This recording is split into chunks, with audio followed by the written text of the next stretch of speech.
Oke. Oh ya. Mulai pemanas. Mulai pemanas.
Kalau aku ini kalau tutup headset gimana?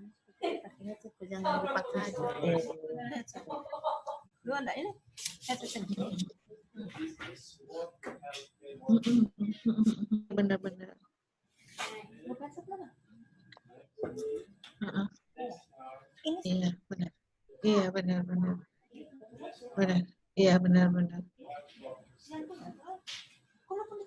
Nggak inget deh. Iya iya. Iya iya. Iya. Iya, iya, iya gitu. Iya sesuai itu aja dok. Habis gimana? Iya. Iya siap. Iya, iya yang tadi tuh juga belum di ini, belum di apa, belum di ini sama Pasuki. Ya.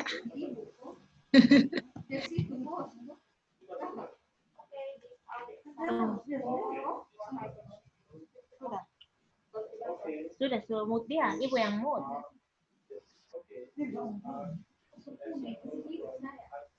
Kesana sih.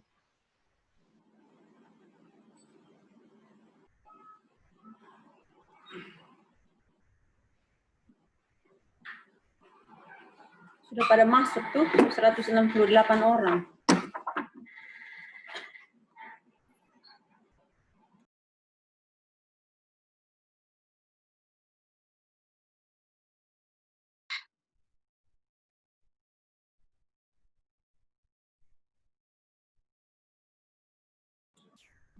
Halo Bu Yuni. Iya Bu, selamat siang. Selamat siang Ibu, dengan Teli Bu. Iya, apa kabar Bu? Baik Ibu. Iya. Ini di satu ruangan yang sama atau beda ruangan? Beda-beda Ibu. Iya, WFH-nya saya work from hospital. Iya Ibu.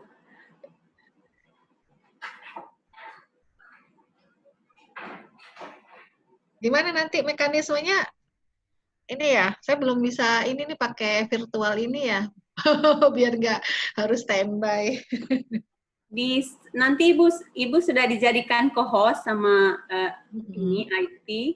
Nanti ibu langsung bisa share screen ya. Kasemia. Oke, share screen ya. Ya, ibu di share screen, Yes. nanti ibu tinggal share saja. Ya. Kalau saya coba boleh ya? Ya boleh sekali ibu. Caranya. Karena kalau ibu di ini, ibu Iya, boleh. biar bisa ini lihat itu enggak. Siap ibu. Ini udah ya? Belum? Sudah ibu, kami sudah bisa lihat. Tapi Oh, ya. belum muncul sih. Belum muncul Kenapa? ibu. Belum muncul mungkin karena koneksi.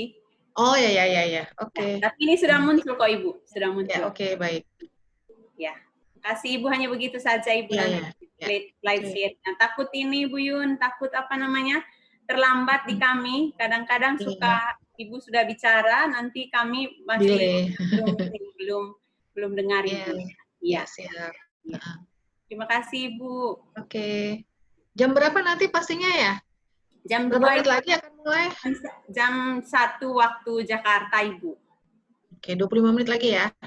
Jam 1 waktu Jakarta Ibu. Ya. Berarti saya izin sholat dulu ya. Siap Ibu. Ayo, kasih. Ibu nanti bukan pembicara keempat. Jadi ya keempat kan?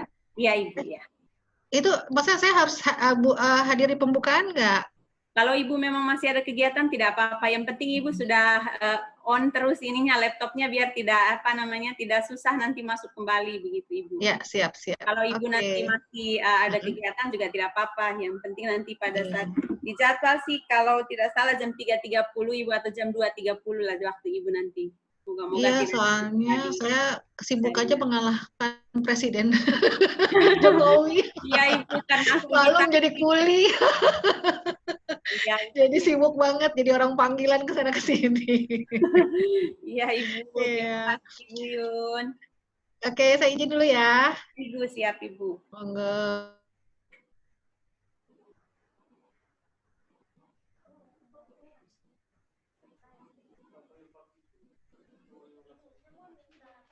Cincin. Dari email, bilang masuk dari email. Dong berarti belum register, Cin. Ada di email. Sudah bisa bagi panelis.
Begitu jam 2 tepat, ya. Saya screen webinar langsung hilang, saya langsung masuk. So ibu masuk.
Hi, Marian.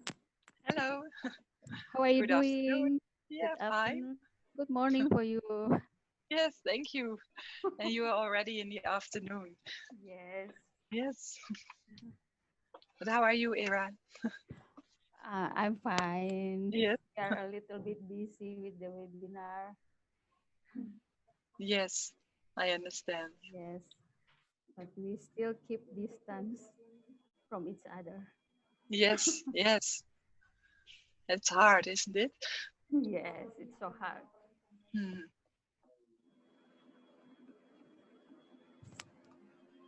Okay, Marian, we will start the opening ceremony at 2 p.m. Mm-hmm. Maybe at your time, 8 p.m., 8 p.m. Yes, it's about 3 minutes, right? minutes, but Yes. maybe it's a little bit late. So maybe we will wait some minutes. Okay. Okay. Thank you, Marian.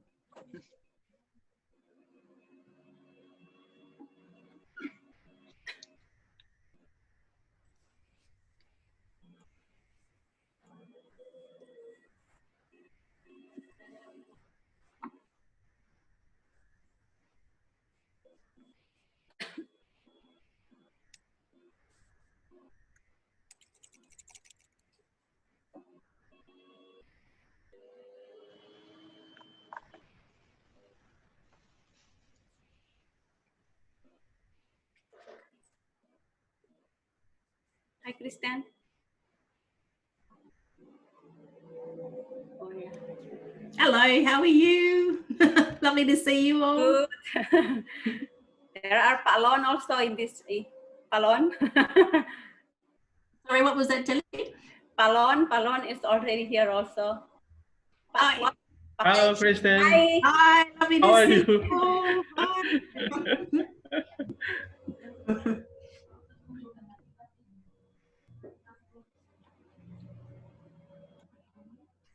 Nah, sudah di mana? Hai, mana?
Okay, good afternoon, ladies and gentlemen.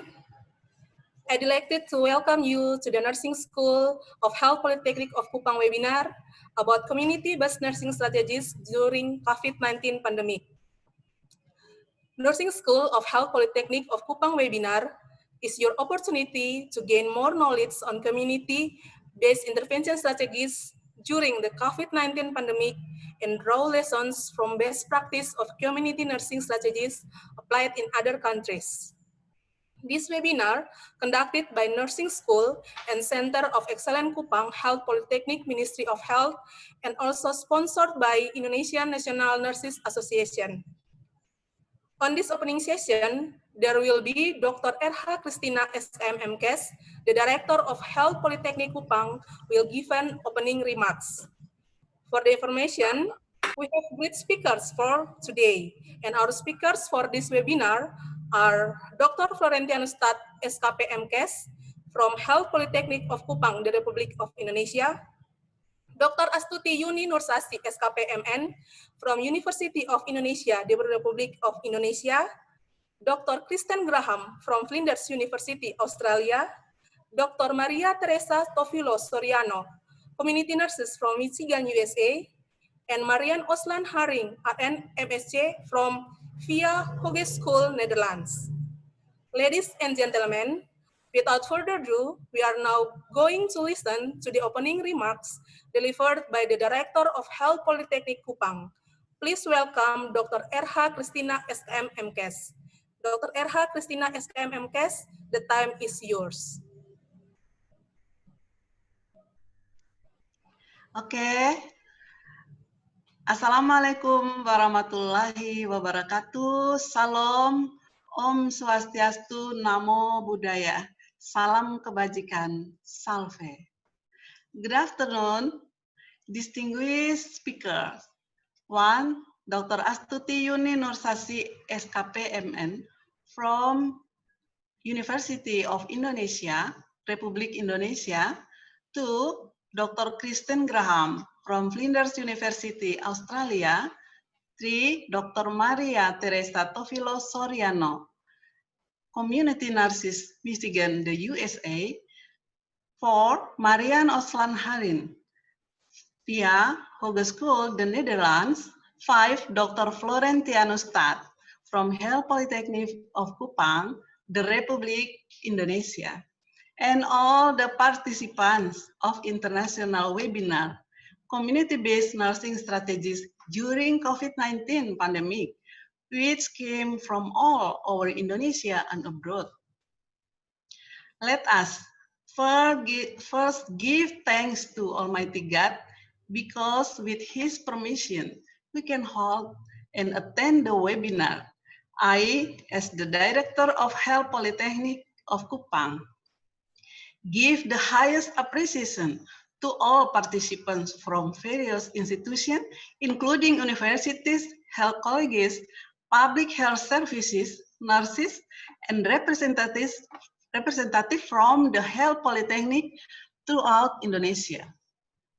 This webinar is held because of we remember that most of the countries in the world are now having a difficult time because of COVID-19 pandemic. As countries struggle with COVID-19, primary healthcare should provide a critical first line of response to keep people safe and healthy. Strengthening PHT roles now will not only reduce the impact of COVID-19 on the health and well-being of millions, but also limit the shortcoming to the next pandemic. Public health nurses should ensure that all health services must be delivered based on the operational standard. The multiple roles and functions played by health professionals are particularly important during this COVID-19 pandemic, including providing health education, screening services, and support for the general public and for individuals in high-risk categories. Responding to this concern, the Kupang Health Ministry Health Polytechnic, especially the nursing school As a health education institution, make an effort to improve the nursing knowledge about community-based intervention strategies during the COVID-19 pandemic and draw lessons from best practice of community nursing strategies applied in other countries in the form of a webinar. Through this webinar, we hope to increase our understanding about the strategies applied in other countries. Thus, we could do something better to our community during this pandemic era, especially as we entering the new normal right now. Finally, congratulations on joining this webinar. Hopefully, what we do today will benefit all of us. Have a good discussion. Thank you.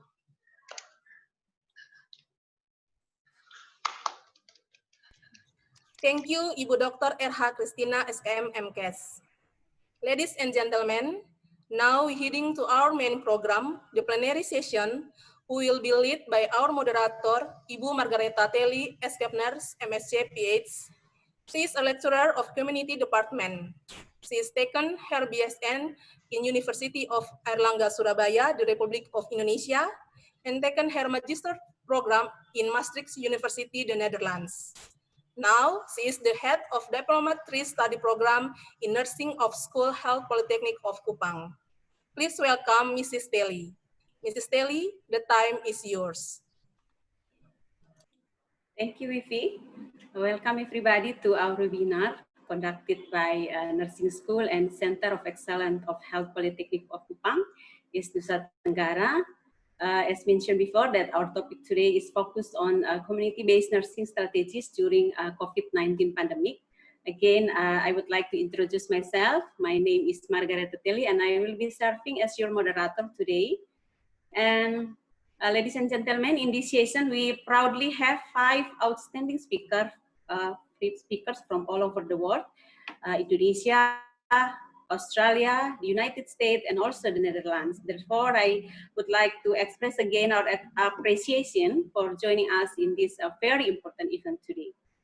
Ladies and gentlemen, distinguished guests, speakers, and also all online participants from all over Indonesia, even though the number of positive cases of COVID-19 tend to decrease in the last month, but many countries still grapple with the COVID-19 regarding the long-term impact on the second wave of COVID-19. Therefore, primary health care is known as the essential foundation for the global response to the COVID-19. Primary health care should provide a critical first line of response to keep people safe and also healthy. And because of that reasons, I think public healthcare system are highly encouraged to develop the excellent strategies to stop the spread of local outbreaks and also to deliver the essential healthcare services to the community during this COVID-19 pandemic. Ladies and gentlemen, to address this issue, our speaker, 5 of our speakers today will share the developed policy, strategies taken during this crisis, and the future plans to maintain the essential public health services to the community, and share this best practice from their country. So please stay with us. And for our speaker today, for our first speaker is Dr. Florentianus S.Kp. M.Kes. Of course, he is from Indonesia. He has background in maternal and child health nursing care, and he also frequently participates in several research and is involved in developing strategies and also health policy in public health issue in East Nusa Tenggara. And right now, he is the head of Nursing School of Kupang. Please welcome Pak Lon for a 25-minute presentation. And I just would like to remind all of the participants who are online in the Zoom and also in the YouTube channel, you are very welcome to pass your questions in the chat room, and also you can also pass in the Q&A feature for those who are online from Zoom. And the floor is yours, Pak Lon, for 25 minutes presentation. Okay. Thank you very much for opportunity given to me, especially for moderator Ibu Margareta Teli. Assalamualaikum warahmatullahi wabarakatuh. Shalom, Om Swastiastu, Nama Budaya, Salam Kebajikan, Salve. Our international and national college and distinguished guests, good afternoon and welcome to international webinar for discuss about community-based nursing strategy during COVID-19 pandemic, especially for amazing speaker. Thank you very much. Thank you for having me as one of the speakers today. I am going to speaking about COVID-19, a wake-up call to primary healthcare. In bahasa, we say that sebuah penguatan untuk pelayanan kesehatan primer. COVID-19, a wake-up to call to primary healthcare. You could see on the screen the last is data of COVID-19 in East Nusa Tenggara. Confirmed cases 108, recovery cases 62, active cases 45, and death only 1 case. Now let us see on the screen about positive cases in East Nusa Tenggara. This graphic shown us the course of the COVID-19 in East Nusa Tenggara province.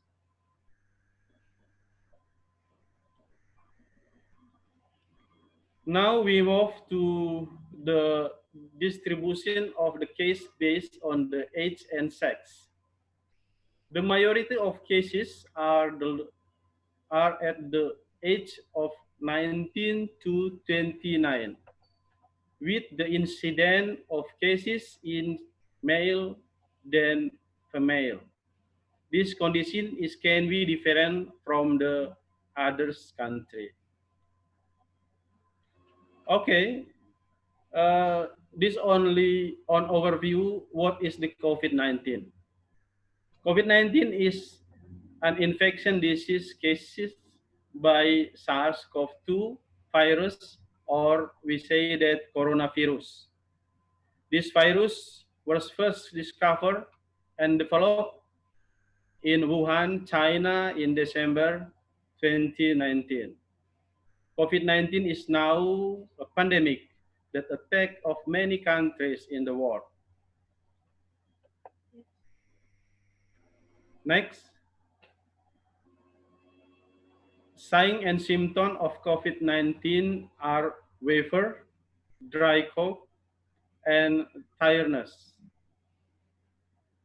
80% of cases are mild. 1 in 5 people who get a COVID-19 are seriously ill and have difficult breathing. These are the effects of COVID to primary health services. 10% decline in the use of reversible contraceptive.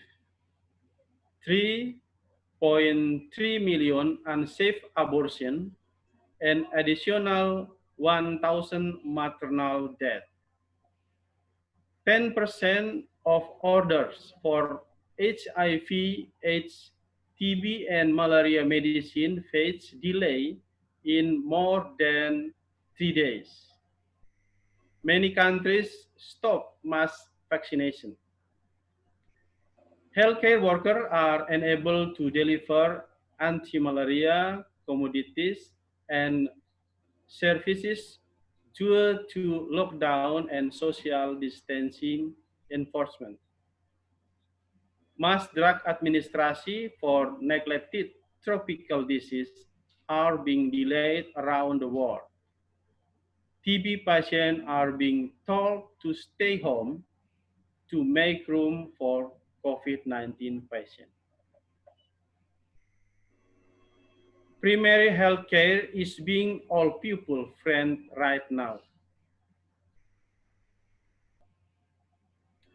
Primary health care is a foundation of health and well-being at every stage of life, capable of meeting more than 80% of people health needs.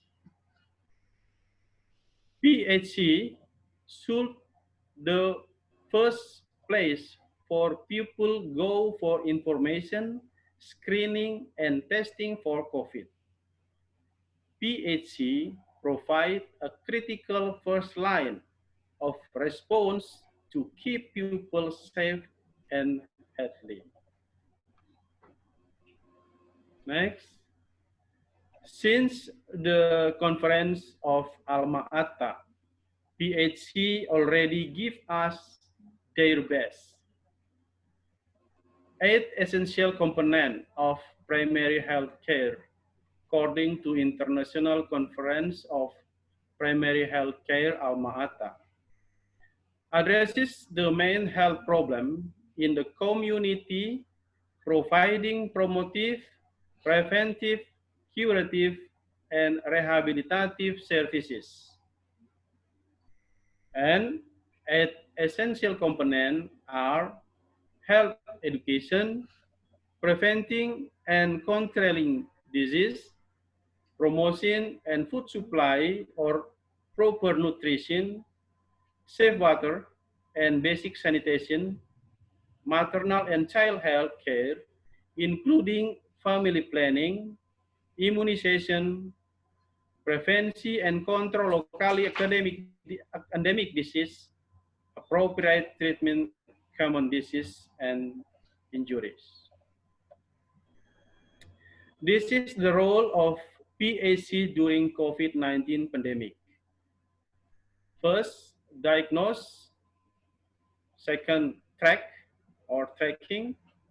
Third, stop the spread of local outbreaks. 4, providing the essential health services to community.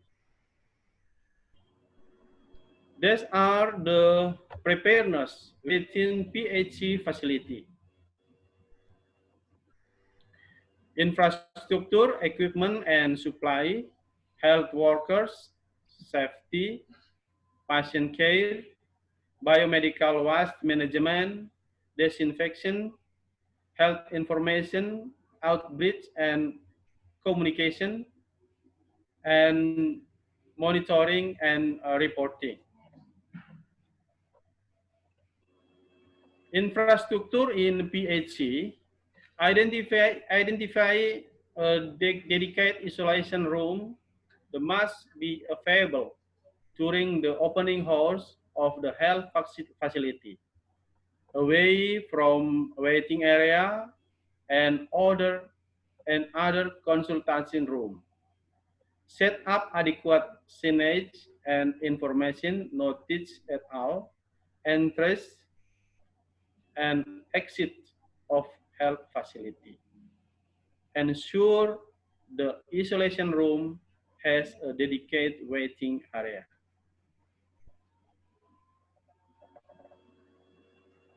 This is the checklist on infrastructure needed. Hand washing area, separate patient waiting area, separate consulting room, facilities and enable physical distancing, personal protective equipment, relevant COVID-19 government guidelines, transport vehicle disinfected, running water and electricity, disinfect, sanitize, and soap. This is what the health care workers need. Allocate an adequate number of health workers to attend the patient with suspected or confirmed COVID-19 while maintaining essential service. All health workers must be trained in recognizing the symptoms of COVID-19, including procedure to quickly triage and spread ill patients to increase the level of awareness about COVID-19. Instruct health workers to strictly follow standard precaution such as hand hygiene, cough, attitude, and PPA use. Next. Okay, these are the checklists for health workers safety. Training on modes of transmission COVID-19, training on PPA, mock drills for staff and PHC, hand sanitizer and designated hand washing have been provided. PPA have been distributed to every staff. Physical distancing norm implemented at the PAC during COVID work, during routine work. Self-assessment for symptom daily. Periodic health worker wellness and exposure check. And now for patient care checklist at PHC. Segregate patient flow, screening, treatment, and referral flow card from guidelines.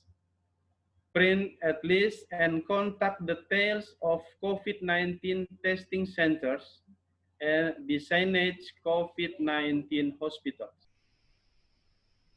Plan for referral, home quarantine, strategy to minimize routine outpatient visit, and teleconsultasi. Okay, now these are the example for high contact risk. We can see that point 1 until 6. Next. This is the topic needed to be on your poster. Health information, outreach, and communication. Poster to print and display the health center. Common symptoms, do's and don'ts, helpline number, when to seek medical attention, teleconsultation in PHC, local information about PHC. On the screen, you will see the assessment of suspected COVID-19 cases. Manage as outpatient those with mild symptoms and without underlying chronic condition. Establish a communication link with healthcare worker or duration of the outpatient care until patient symptoms have completely resolved. If patient residential settings are unstable for providing care, isolate them. Instruct all patient care out hospital to manage themselves appropriately per local or regional public health protocol for self-isolation and return to health facility if their symptoms worsen. This is what PHC need to do for home visit and community follow-up. appoint purposefully trained community health workers and or voluntary to conduct home visit, support contact tracing, and provide frontline advice to the public. Next, the most of us have to remember COVID-19 crisis and the realization that everyone, included individuals and community, are key in the control of its spread is a reminder that PAC is needed now more than any other time in history. Strengthening of primary health care will be at the core of effort to achieve strong and sustainable health system. And the end, I want to see there is a key word for us. It comes from COVID. So remember COVID. C, essential services. O is for ongoing physical distancing, travel restriction, and enhanced personal hygiene and PPA. V is for vulnerable groups should be prioritized and support economic empowerment. I is for infection prevention and control precaution for staff and women and child population. B is for develop clear protocol and guidelines for health emergency for future health threats. Okay, this is the end of my presentation. Thank you very much for your attention. Yeah, Please, moderator. Thank you, Palon, for your presentation. Now we are going to the, ladies and gentlemen, now we are going to the second speaker. Our second speaker is Kristen Grahamm. Kristen is a lecturer in nursing and midwifery in the College of Nursing and Health Science at Flinders University in South Australia. Hi, Kristen. Yeah. She is a registered nurse and midwife with a qualification in public health, professional education, and also training and community and child health nursing. She also worked in numerous midwifery and nursing, including in Thailand, Timor-Leste, and also Sierra Leone, Africa. And just information to all of you, Kristen provided many guest lectures and workshops on maternal and child health care issue, both for students and lecturers in nursing and midwifery School of Kupang in the last 3 years. Thank you, Kristen, for joining us again today. She will cover the COVID-19 pandemic in Australia, service provision, impact on the maternal and also child health and their family. And also, she also will share about the policy and the future strategies to combating the COVID-19 pandemic in Australia and also in over the world, I think. So please welcome Kristen. For the floor is yours for a 25 minutes presentation. Fantastic. Thank you very, very much for inviting me to be part of this webinar. It's an absolute pleasure to be here today and to share some of the experiences from Australia regarding the COVID-19 pandemic. Just to check, can you see my screen okay? Is that okay? Yeah, it's okay. Wonderful. Okay, so I do want to preface my, my presentation just with 2 things. I'm not an expert in COVID-19 by any means, and whilst my presentation is on maternal and child health services during the COVID-19 pandemic, best practice from Australia, I do want to say that we are all learning. And so I think there are, in terms of best practice, we are still learning what that actually is. And so I will be talking sort of a little bit more generically about our experiences of COVID-19 pandemic here in Australia and the responses that I have seen.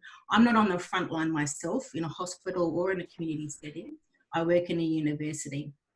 And I've actually been on leave at the moment. So I'm seeing things happening with colleagues and in responses. So I will share just some information that I've been able to see from my own work with colleagues and with the university, but also what has been available to us through the government and Department of Health here in Australia.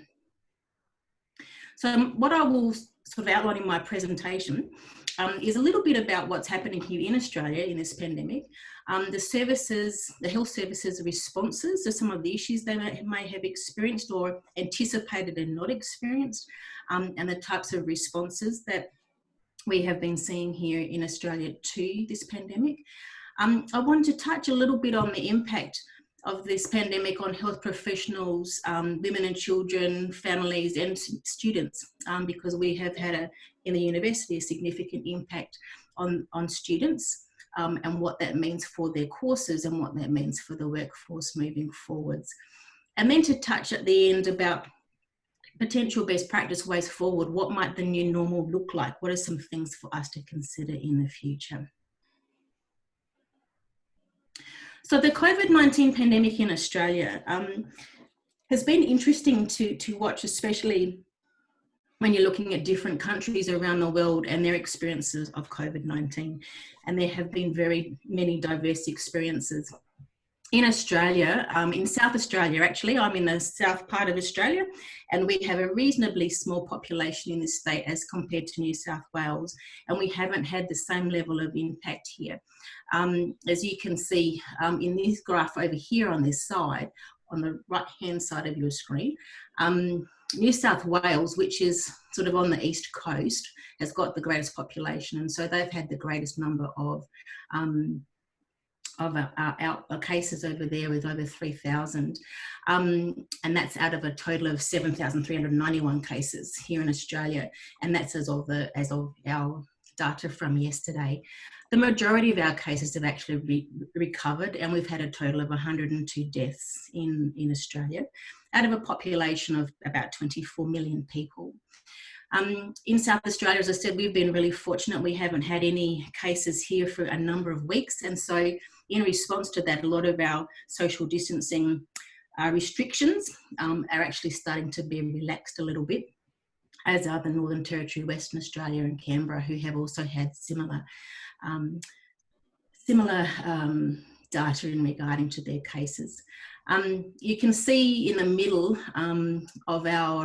of this screenshot here from the government that whilst the most people impacted by this outbreak have been, in their 20s, like a lot of countries, the deaths that we have had been in our older population, and we have had in Australia quite a number of our cases have actually come from overseas, or we have had some community transition, but some of those have actually been in aged care facilities where we have really vulnerable people. We have actually had a number of cruise ships that have landed in Australia as well, and people on there have been infected. So it's been quite an interesting time to see where the infections have come from. We haven't had a lot of community transmission, as I said before. The response by the Australian government and also by our state governments, because we have a number of different government systems here, has been actually for the most part very good, and it's been good to see their recognition of what's happening and their reliance on really good information from overseas, lessons learned from other countries that were impacted before us, but also we have some amazing doctors and epidemiologists who are really working hard to to look at what the evidence is in terms of managing this pandemic here in Australia. Some of the decisions have been really difficult decisions for them to make, and some, of course, that any government is getting criticised a little bit in terms of what the restrictions might be or the communication of restrictions, but we have gone in pretty hard and pretty fast in most of our states in terms of social distancing restrictions. And as I said, in a lot of states that's starting to relax because there has been such a good response to that in terms of infections throughout the community.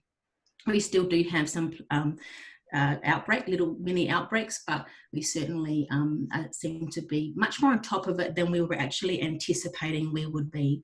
I think Australia was very much thinking that we might end up in the same situation, for instance, as countries in Europe who have seen big outbreaks similar to the UK, but we actually have not seen that. And part of it, I think, the reason for that is Australia is such a big country with quite a small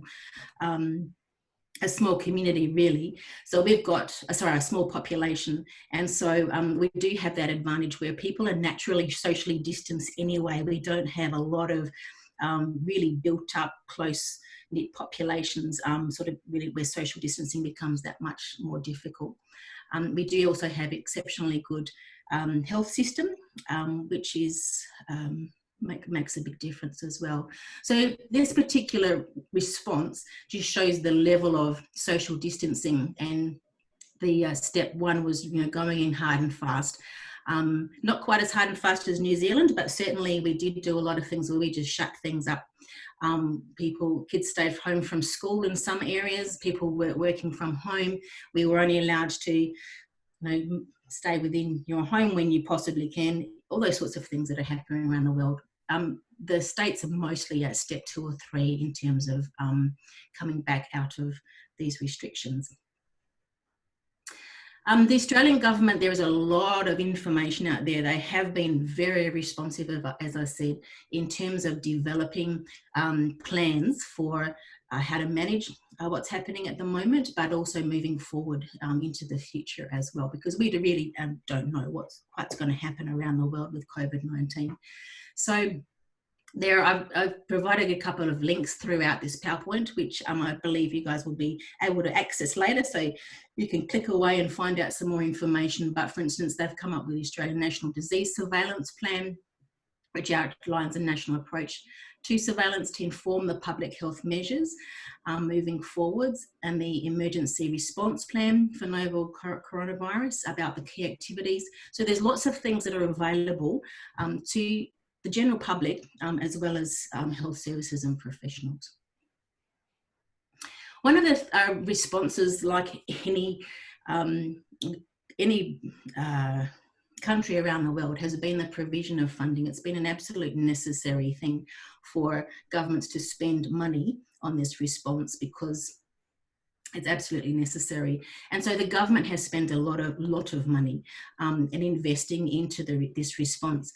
So here there's a snapshot from one of the news articles back in early June about the government investing millions of dollars into medical research to find a vaccine and treatment for COVID-19, as many governments and many organisations around the world are focusing on this. They're looking at a lot of innovative ways to try and come up with a vaccine that's not guaranteed, but fingers crossed is looking good. But the government has also spent a lot of money on upgrading our hospitals. So this is an intensive care unit where they would have been treating people who have become really ill with COVID-19. And so, making sure we've got a lot of equipment and consumables, we've been opening up hospitals. Here in South Australia, we had a whole hospital that closed down that they opened up again. Specifically for COVID-19. They've invested a lot of money into education for medical staff, nursing staff, midwifery staff, to provide them with, be able to provide high level intensive care healthcare. There's been a lot of money spent in that particular area, which is fantastic. But one of the things we've found is that whilst we have, provided more ICU beds, we've provided more equipment, and we've had a lot of things put in place, a lot of getting nurses out of retirement potentially. It actually hasn't been necessary in many regards. We have only 2 people in ICU beds in Australia at the moment with COVID-19. And so they went in hard, they spent a lot of money, it was great, that's what they needed to do, but we actually haven't needed to use a lot of the things that were put in place because we didn't have the expected numbers of infections and those who were very sick occurring as we were anticipating. But there has been a lot of funding also put into place on consumables, and one of the important things, of course, has been protective personal equipment, and that has been something that Australia has been very good at because it's such an essential part. And I think worldwide people are finding it difficult. You have the funding but may not be able to actually get the equipment that you need. And so that's been a significant issue, and it's been a focus for Australia on making sure that's available to protect our staff who are working there. And one of the things in Australia, we don't have, the community has not been encouraged to use masks here. They've surgical masks. We have said that is what we want to be available to healthcare workers who are on the front line working with patients who are infected.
Tested, so they really could get an understanding of were there any hidden COVID-19 cases that had very mild symptoms and weren't being picked up but were potentially infectious.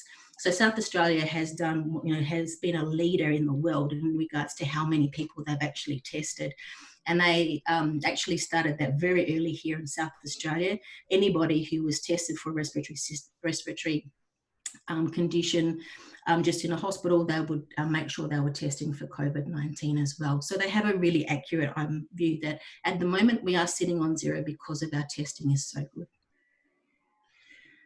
We do have lots of funding that's been put into communicating with the community and really making sure they are on really aware of what's happening. They also have things like symptom checkers, where if you're concerned that you may potentially have COVID-19, that you can go through a symptom checker and then, get some advice about what to do next.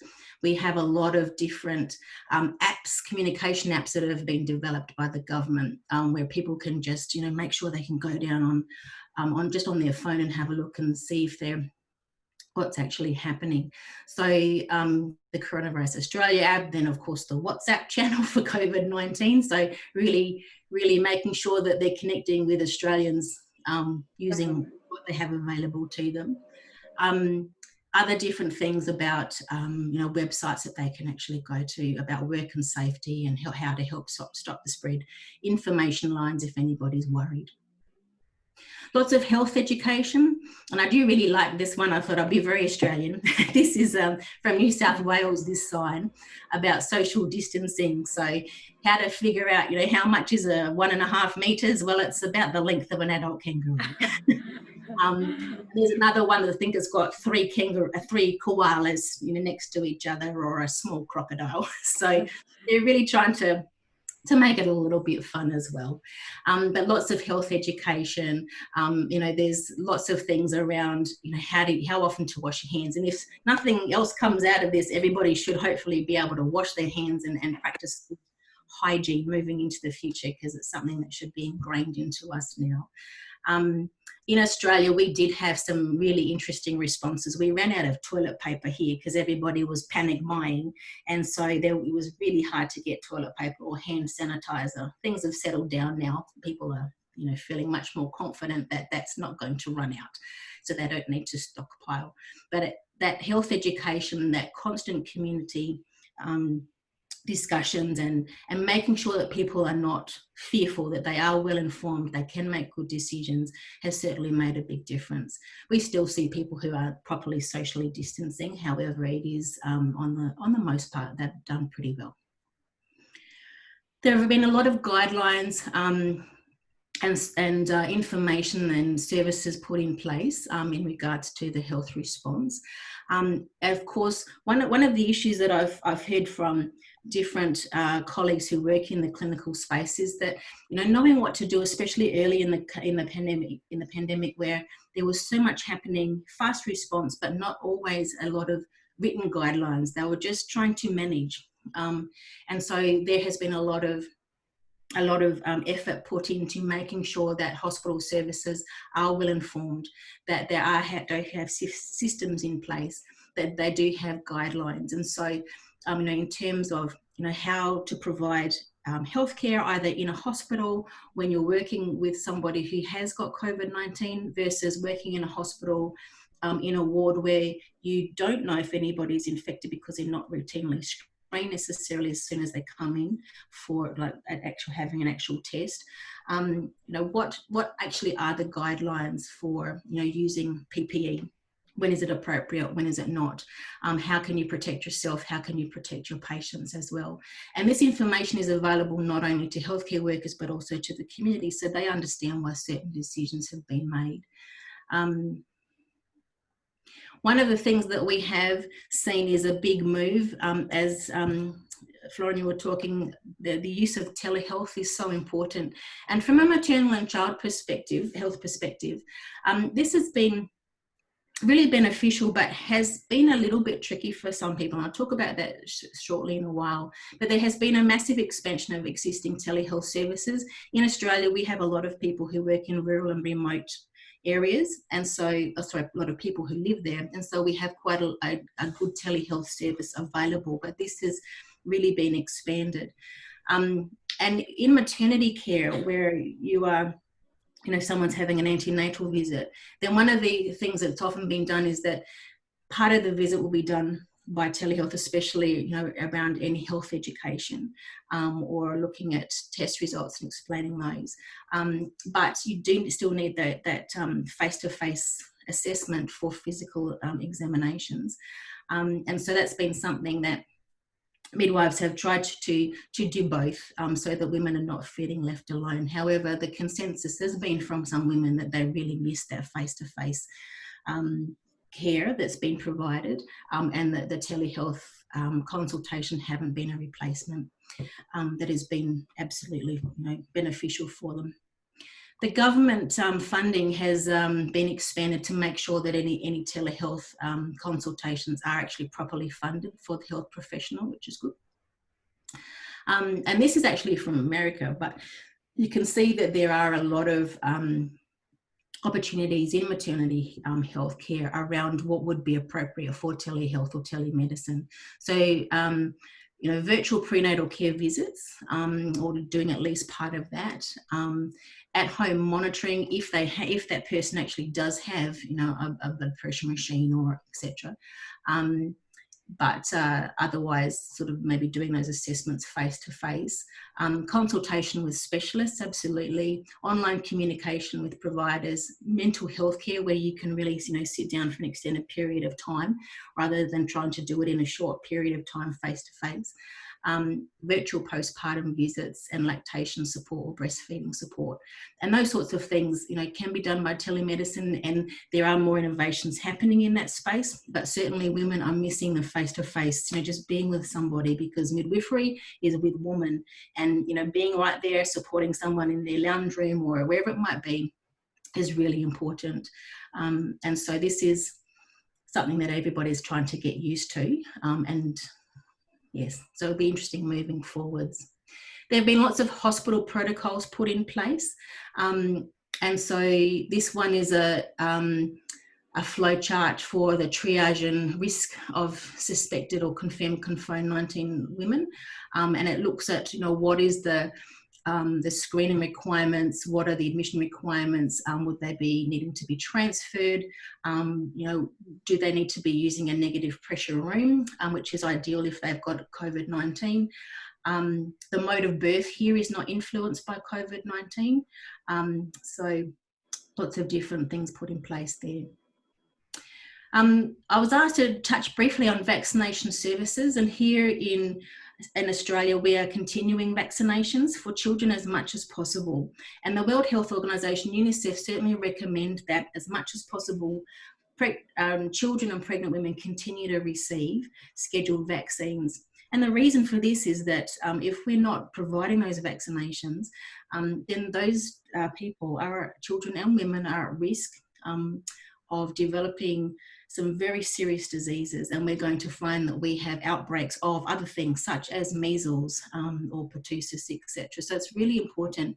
We're coming into our flu season here in Australia, and so people are really getting encouraged to get their flu vaccination, because we don't want to have a flu outbreak on top of this pandemic as well. One of the things, of course, is that the COVID-19 vaccine and treatment developments are underway worldwide, and there will have to be a lot of education about normal scheduled vaccinations for women, children, and vulnerable people in the community, but also about what this vaccine for COVID-19, if it becomes available, and what treatments come available. A lot of information provided so that there is a good uptake and use of that, because there will be some people who will say no, it's not safe, and we have that for normal vaccines as well. So that will take a lot of effort and require a lot of education. There have been a lot of impacts on maternity and child health services, as we've sort of mentioned.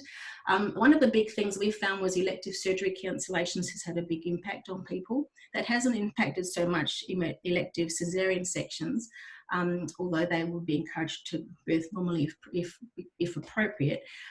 However, certainly that has seen a big impact on our workforce. We were expecting to need more nurses, but we actually had a lot of nurses laid off because there was no elective surgeries being run, so that's had a big impact. A lot of issues regarding to resourcing staff, communication, the transition to telehealth, a lot of hesitancy of some patients in accessing required care. So we've had some doctors actually go onto online, actually saying, if you've got symptoms of a heart attack, for instance, please don't hesitate to come to hospital. It's okay, it's safe, we'll keep you safe. They've been finding that people have been really delaying seeking healthcare where it was important that they did. And that's because of the fear of COVID-19 and going into a space where they think they might be at risk. We've had lots of visitor and support person restrictions. That's really affected pregnant women and children in hospital in terms of their feeling supported. We have had lots of staff who have been very stressed, as you can imagine. And one of the things that we have seen is that there has been a big restriction on student placements. I know in Indonesia, I've been talking with colleagues that has been an issue as well, in terms of students not being able to undertake placement. That has happened here, but not to the same degree. We have had midwifery students who have gone out on placement, but they've been the final year midwifery students, and they have been restricted in terms of hours and where they can do placement. But that is something that is important to have conversations about, because it will certainly impact the future workforce of nurses and midwives moving forwards if they can't fulfill their restrictions, their requirements for their course. For the impact of women, and children, there certainly has been a decreased access to support services. And women have, the Australian College of Midwives is undertaking a research study at the moment to see what the impact has been and what women's experiences have been. And so there has been a lot of women who, through that research, who have identified that social distancing and isolation has had a real social and psychological impact on their experience. And that makes, as we know, makes a big difference for, you know, how well they're going to cope with their pregnancy, how well they're going to cope with the transition to parenthood. And so that's something that is really important to address. Lots of fear, and so there's been a lot of information provided to try and allay those fears about infections and birthing in hospitals. Big economic impact. We've had a lot of people who've lost their jobs in Australia, like a lot, millions of people, which of course increases unemployment, and there becomes issues with poverty and associated health impacts. The government has spent a lot of money on actually providing people with money to be able to cope in this time of unemployment. They've spent millions and millions and millions of dollars in that support, which is wonderful, or on helping businesses to be able to retain people. There is a big impact of working and schooling from home, which places stresses. I'm trying to manage everything, but also big strains on family relationships when you're stuck in the house together. And we've seen an increase in family violence, which is, again, the government is responding to try and identify those cases and respond appropriately, because it's hard in a shutdown when you don't really know what's happening in the house potentially. So lots of different things, again, in response and support systems. This is another app that's available for mental health support by the government, which is great. And so lots and lots of things that's happening. So to wrap up, so I realise I've gone a little bit over time, sorry, Telly. But in terms of best practice moving forward, we don't really know what that moving forward is going to look like. But certainly some of the things in terms of health services that's really important is pandemic and emergency preparedness. And we have been very reactionary and I think most countries have, because this is something quite new in terms of its scope. And so the emergency preparedness is something that we've got a lot of people working on. And one of my old colleagues works for World Health Organization, and that she's working specifically with agencies here to improve that. I think moving forward, there are some really great things that will come out of this, because in Australia we've had great intergovernmental, departmental, interdisciplinary communication and collaboration to be able to manage this, and that moving forward is a positive thing, and I hope that will stay. There'll be a lot more information about community socialisation and education about different things that are happening, and really trying to enhance health literacy and taking responsibility for your own actions in this response as well. Lots of innovations, and I think those will continue, and lots of things happening in that space. Infection control measures, they're really going to be ramped up, and that's going to be something that is with us for a long time to come, and that's a good thing. Expanding of telehealth access and being innovative and flexible in how we actually provide services. Lots of things have worked really well. And universities have worked really well in using online learning, and so I think we'll find more of a move to that, but there will need to be that balance, I believe. There will be a lot of research undertaken in regard to what is best practice moving forward, and certainly an investment in nursing and midwifery education, which is a positive thing in trying to make sure we are prepared. The ACM here, Australian College of Midwives, they have really focused on, moving, and this is a great opportunity for midwifery in Australia, in trying to really keep women out of hospitals wherever necessary. This is something that midwives have wanted for a long time, to make sure that our maternity services are more community focused, that we have more community-based antenatal, postnatal services, that we have more healthcare in the home, that we scale up existing midwifery-led group and private practices, because we want midwives to be at the forefront of that care. And also including the option to birth at home rather than in a hospital environment. To look at implementing standalone birth centres. So again, having separate areas that are not a hospital, a tertiary hospital, but our more standalone birth centres, looking at policies and implementing policies to support the increased access birth at home options and the opportunities to utilise midwifery, nursing and the student workforce, and utilising them well, because they can provide a lot of support, which I think is underutilised in many regards. So just to finish off on, this year, at the beginning of the year, it was announced that this year, 2020, was International Year of the Nurse and Midwife. And who would know that at the beginning of the year that it was going to be very, very obvious just how important nurses and midwives are in effective healthcare system. So they've really, and nurses and midwives have stepped up. They have really stepped up and met the challenge. And they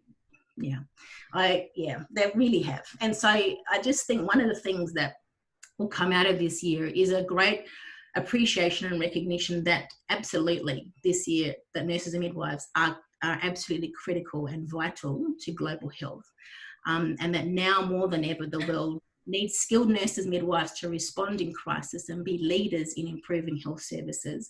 So I think there's going to be lots of opportunities for us to be able to do that. So I wish you all the best, because I know in Indonesia, you guys are very active in that regard.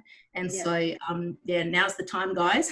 So I do have a few information things that you can link to from the World Health Organization around the world that you may find beneficial as well. So I do apologize, I've gone a little bit over, but thank you very much, and I hope that was helpful to give you a snapshot of Australia and COVID-19. Yes, thank you, Kristen, for your interesting presentation. And I would like, there are so many questions for you in a Q&A feature. You can look at the Q&A feature. Because of the time, we cannot, I mean, in this discussion session, we cannot cover all of the questions. So I kindly ask you to just look at the question and then try to answer if you have time, because there are a lot of questions for you. All right. Thank you, Kristen. Okay, thank you. Thank you, Kristen. And ladies and gentlemen, right now we are going to the next speaker, Ibu Maria Theresa Soriano, Registered Nurse, Master of Nursing, PhD. Thank you for joining us, particularly because right now in Michigan is about 2 a.m. or jam 2 pagi, Bapak Ibu. In Michigan is now at 2 p.m., early in the morning. So Ibu Soriano will share about her experience as a home health registered nurse in Michigan, USA during this COVID pandemic. And just information about you, previously she was a dean in a school of nursing at Emilio Aguinaldo College, Philippines. But right now she moved to Michigan and is working as a home health registered nurse. 2 years ago also she joined us in Kupang for becoming a speaker in our international seminar conducted by Health Polytechnic of Kupang. Again, welcome again to Kupang, Ibu Maria. So in her presentation, she will cover about the current prevalence of COVID-19 and the best practice of home registered nurse, especially for elderly people in Michigan, USA. So the microphone is yours, Ibu, for a 25 minutes presentation.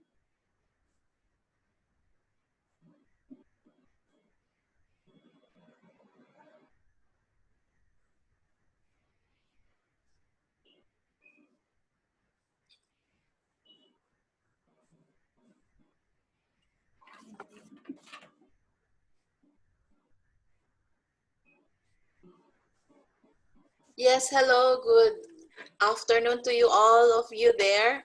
Good morning to me. It's already 3 a.m. here. So, of course, I would like to share with all of you, especially to the participants back there in Indonesia. And it's nice to see you all again, even though it's through online now this time. And so this is a community nursing strategies during COVID pandemic. So I will share with you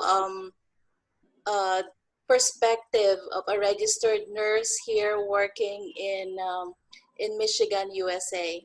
So it's really difficult because, you know, when I came here in December, COVID-19 was not around yet. So it was just in around February that the pandemic outbreak began. So it was really difficult, and I'm just starting to work, and what I got here is the pandemic. Okay, so it was a surprise to me that, you know, being exposed from the academe, going back to the practice, it's really difficult for me. But I really have to embrace, this is my new world, and this is what I would like to share with all of you. So for the participants at the end of this webinar, they will be able to identify the current prevalence of COVID-19 globally and in the USA, specifically in the state of Michigan, define home health care in the USA, cite the health policies on COVID-19 in Michigan very briefly and very simple, and determine the best practices of healthcare workers, specifically nurses in Michigan against COVID-19. So as an overview, I cannot see. So as an overview, the Department of Health and Human Services, State of Michigan, 2020 defined this coronavirus disease 2019 as a respiratory illness caused by a novel coronavirus. So we all know that, and we also termed this as SARS-CoV-2. So COVID-19 was first described in Wuhan, China in December 2019 and is now a global pandemic. So we all know that. And based on reports, last June 17, 2020, the worldwide COVID-19 positive cases is 8,257,885. And here in the USA, of course, USA is still the top one in terms of the positive cases of COVID-19. So we have 2,208,400. This accounts to 26.7% against the worldwide positive cases. So in terms of the Michigan prevalence, we have 66,269 positive cases. That's about roughly 3% of the US cases. And but the good thing is during this June 2020, the good news, the Michigan is still part of the top 10 among the states of the USA. Because why I said good news, because during April, March 2020, Michigan was on the 3rd and the 4th rank. Okay, so I can say that based on this practices, based on the different policies being implemented and mandated by the state government of Michigan, it gives a lot of improvement on how we can really surpass or to prevent the further spread of COVID-19 in this state. So I will directly focus on community health nursing. And when we say community health nursing, here in Michigan, we call it the home health care, or in the whole USA, the home health care is really part of the primary health care. So this is part of the healthcare delivery system in the US, and this is very famous to everyone, since they try to limit or to decrease the number of patients present in the hospitals or long-term facilities or skilled nursing facilities. So, and based on access.com, this is one of the platforms that is being used by the home health care agencies. They believe that the future of healthcare here in the USA, they believe that the future will be at home. Okay, why? Because they believe that the home healthcare is a wide range of healthcare services that can be given in your home for an illness or injury. So we do not cater for, or we do not choose whoever will be our patients. So whatever case it may be, if we receive the referrals from the doctor, from the agency, so we have to attend to all of them. So at the same time, home health care is usually less expensive. So this is cost effective. This is more convenient because the patients will be at home and just as effective as care you get in a hospital or skilled nursing facility. Because home health care also consists of primary doctors or primary physicians, nurses, therapists such as physical therapist, we have the occupational therapist and speech, and we also have the health aid and the involvement of the medical social workers. So we all know that people here in the US or anywhere in the world, we want to grow old in our own home. So we want to be comfortable and to spend more time with our family and friends. So that's why home health care is the only care setting that makes this possible, especially in this time of COVID environment. So just to give you a bird's eye view of what we're doing as skilled home health practitioners. So these services is not just limited to all of this. So primarily we do wound care for pressure sores or surgical wound.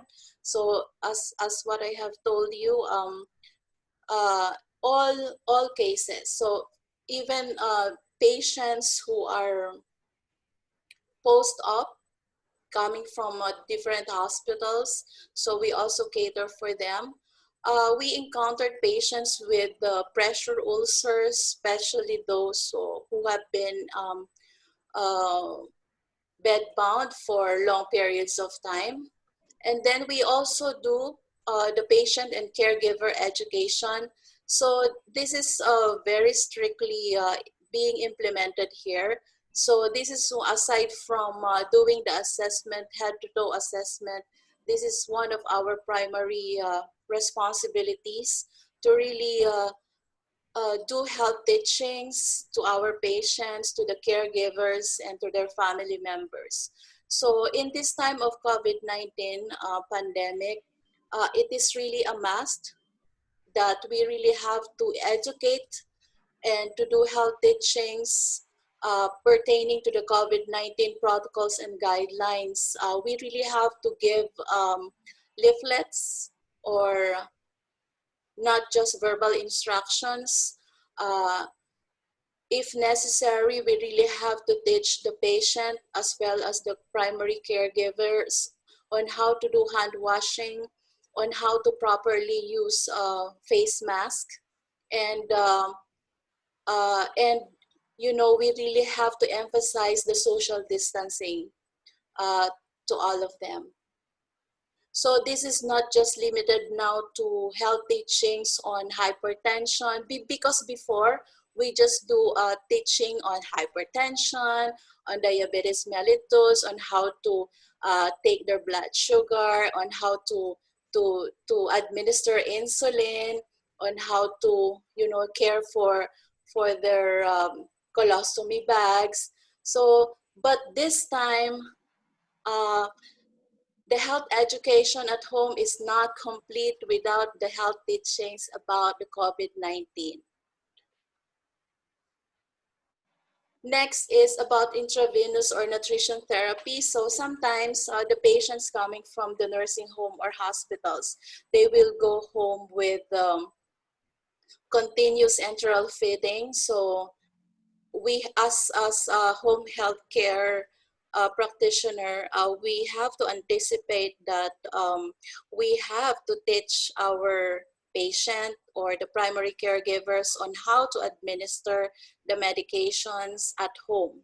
So for example, I had a patient, he had this wound, and the COVID-19 is already prevalent. So he cannot go every day to the clinic or to the hospital just for the administration of IV fluids or IV medications, primarily because of the risk of, getting the infection or the COVID. So what the doctor do is they put the PICC line, and then they refer to the home health nurse. And then what I did is to primarily teach the wife to administer the IV medications through PICC line. And I just go there every once a week just to do change of dressing and to check on the competency or the, how competent is the wife to give the medication. So that's just an example. That's the effect that this COVID-19 has brought to the healthcare system here. And of course, we have to do injection, medication administration, and so this is also what we do, the monitoring serious illnesses and unstable health status. You will be surprised you will not be surprised if you are a home health nurse, what would be the kind of patient you will see at home. Just like today, I had a patient, and I didn't know that the patient has a tracheostomy stoma, has a colostomy bag, has a PEG tube inserted, has a Foley catheter inserted, indwelling Foley catheter, and has some bed sores. So, you know why they are being sent home is because of the risk of getting the COVID-19 infection in long-term facilities. So, this is our concern here in Michigan or all over the USA, that we are lacking a lot of healthcare workers. We have the shortage of healthcare workers in the hospitals, in the nursing homes, and that's why they are really looking into enhancing or making this stronger, even though this has been they've been doing this for so long, because home health care system is already part of the insurance and the Medicare of the USA, so especially for the adult people. So we are still doing some researches or improving practices on how we can really address these issues. And I will focus on the caring for older persons with COVID-19. This is just what I want to share with you based on the experiences, because caring for older persons is somehow, in some other perspective, might be different from caring to other, for example, in children or pregnant women. So for older persons, primarily our main concern is for them to be comfortable. And here in the United States, mortality rates in patients about age 85 have ranged 10 to 27%, and 3 to 11% among patients 65 to 84 years old. And as you all know, based on the reports that we got, especially during the first few months of this pandemic, we know that majority of the affected or severely affected individuals are at this range. Those are the older people. So I'm sure also that you heard about from the news that a lot of older people, elderly in the in the long-term care facilities have been affected and have been died caused by COVID-19 infection. So we are addressing these issues, and we have to ensure that care for the older adult and severely ill is in keeping with their goals of care. That's why when we do the home health visits, we have to make sure that we have these advanced directives available, and we have to follow the patient and the family's wishes. That's why during the start of care, when we do our initial visit, we really have to know, and we really have, it's part of our questioning, or it's part of our survey on if they already have the advanced directive, because if there's none, we really have to educate them on advanced directives. So if the patient is unable to communicate meaningfully, ensure that a surrogate decision maker or healthcare agent has been identified in accordance with state law based on facility location. So this is also pertaining to for COVID. So in terms of symptoms management, so primarily all these elderly are experiencing pain. COVID or without COVID, majority of these people, the primary complaints that they have is pain. So what we do is we give them acetaminophen, first typically 500 milligrams every 6 hours as needed. And also we start a stimulant laxative. So Miralax and Dulcolax is very famous to them, because they've been prescribed by the physician to prevent constipation, because they have been given this low-dose opiate just to alleviate the symptoms. Because we know that having COVID or being COVID positive, they are experiencing dyspnea. So they are having this difficulty of breathing, and in providing supportive care and supplemental oxygen, if it is not that effective, so the primary doctor will prescribe a low-dose opiate. So the hydrocodone here is very famous as well, especially for the elderly. So to discuss with you about the best practices in Michigan against COVID-19, this is this is pertaining to us frontliners or healthcare workers. So they impose these employee guidelines if you are exposed to a positive patient. So what if you are exposed to a positive patient? So from the Department of Health and Human Services from the state of Michigan have given these directives. So first and foremost, this is not applicable to only the home health services, but all the healthcare workers in the state of Michigan. We really have to notify the administrator or the clinical manager immediately about the exposure if we know that we are exposed to positive COVID-19 positive cases or persons. So the discipline, or for example, if you are the nurse, you have to self-quarantine yourself for 7 to 14 days if exposed. So, and you have to monitor and provide a list of patients that were seen in the past 14 days. So this is part of the contact tracing. And you have to, the administrator will provide information for number to obtain testing for COVID-19. So they will subject you for screening. And the administrator and the clinical manager will notify any clients, the family or the caregiver, and other disciplines that have come in contact with positive employee, and information will be provided to maximize precaution to limit further exposure. So this is just part of the prevention.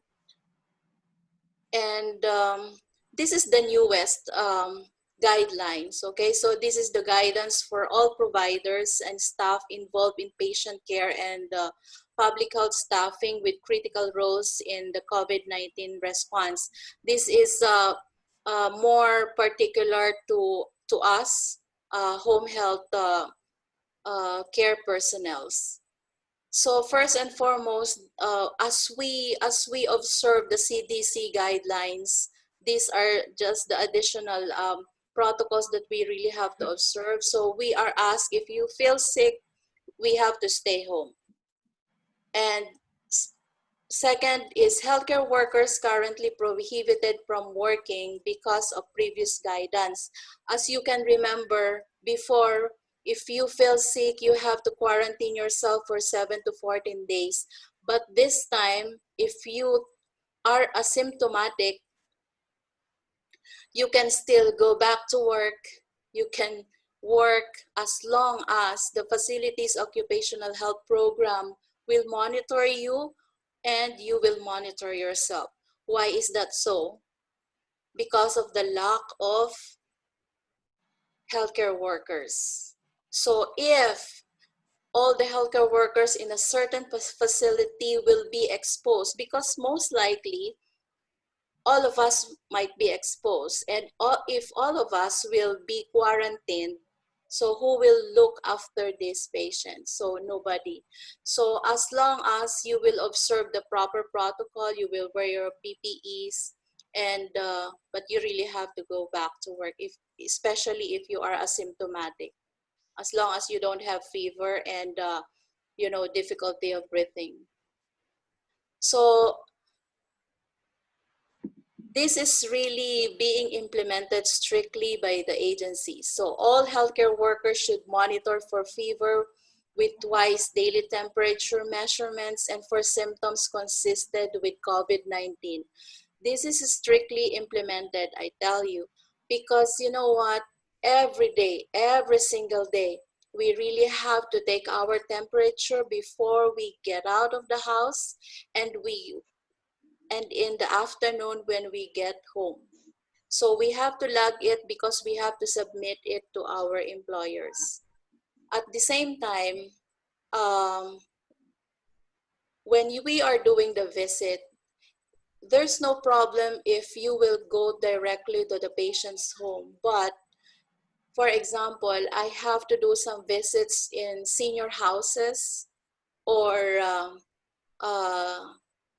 long-term facilities or assisted living facilities.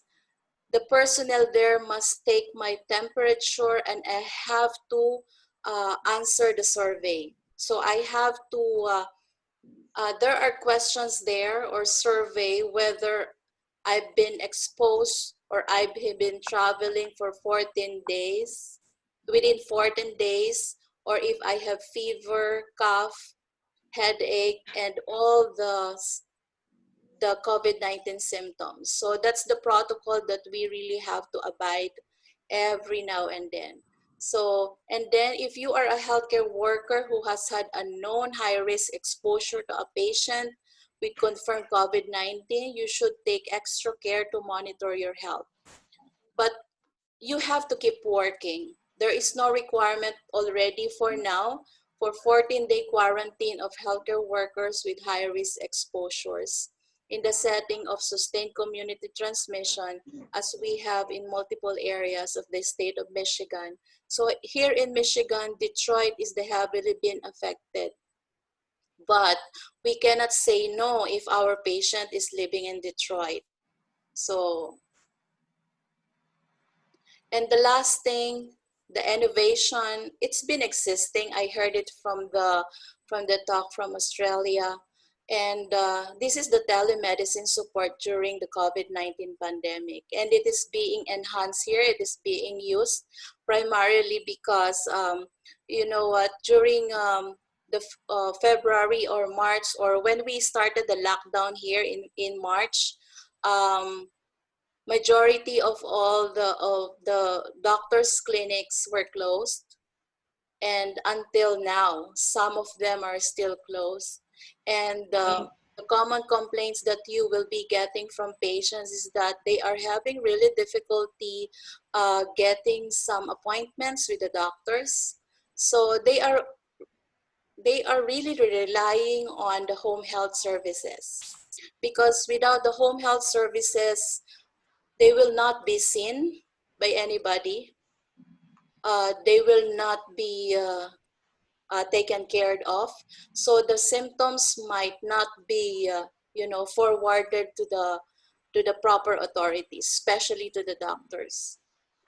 Ma'am, So, you have 1 minute more. Okay, almost done. Yeah. So the telemedicine encompasses a set of tools. So this is based on the cdc.gov website. Also, they agreed to this, that this is a set of tools that leverage information and communication technologies to most commonly extend medical care across geographic distances and boundaries. So this is really very helpful because we also term this as a clinical distancing, wherein the doctor and the patient can really collaborate through online, okay? So I have seen some of my patients doing this. They are doing this teleconferencing with the doctor, wherein they can, they can just tell what are the symptoms that they have. They can show the status of their stoma for that day, and they can share with them the results of the blood draw or the blood works that they have done for the patient.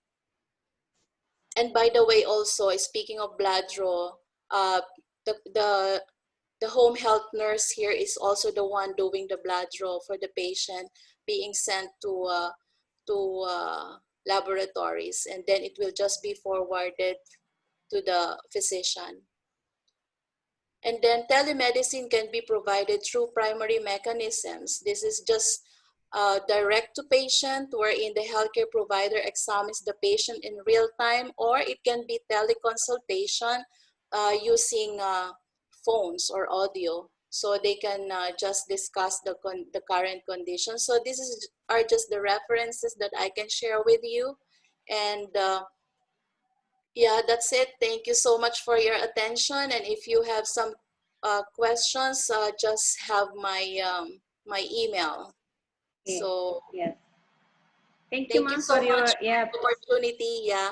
Yeah. Thank you very much for your fabulous presentation. Again, I would like also to ask you, because there are so many questions for you in the Q&A feature. The below button, you can see the feature Q&A. Because we cannot cover all the question, we kindly ask you to just respond the question on the Q&A feature. Thank you, ma'am. Thank you. And yes, now we are going to the next speaker. Next, we will have Ibu Dr. Astuti Yuni Nursasi, S.Kp. Master of Nursing. She is a lecturer in the Community and Family Nursing Department of the University of Indonesia, and right now she also works in University of Indonesia Hospital. She is active speaker and also author for family nursing care. And Ibu Yuni will talk about the implementation of family nursing care during the COVID pandemic, and which is more focused on the nursing care plans for the family during this crisis. So welcome Ibu Yuni for a 25 minutes presentation, and the floor is yours right now.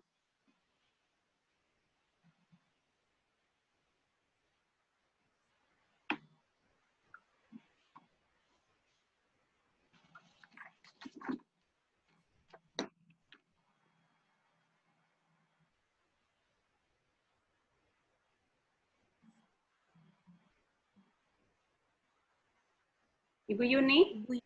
Ibu Yuni? Halo Ibu Yuni? Ibu masih unmute? I'm so sorry Ibu. You are still... Halo Ibu Yuni?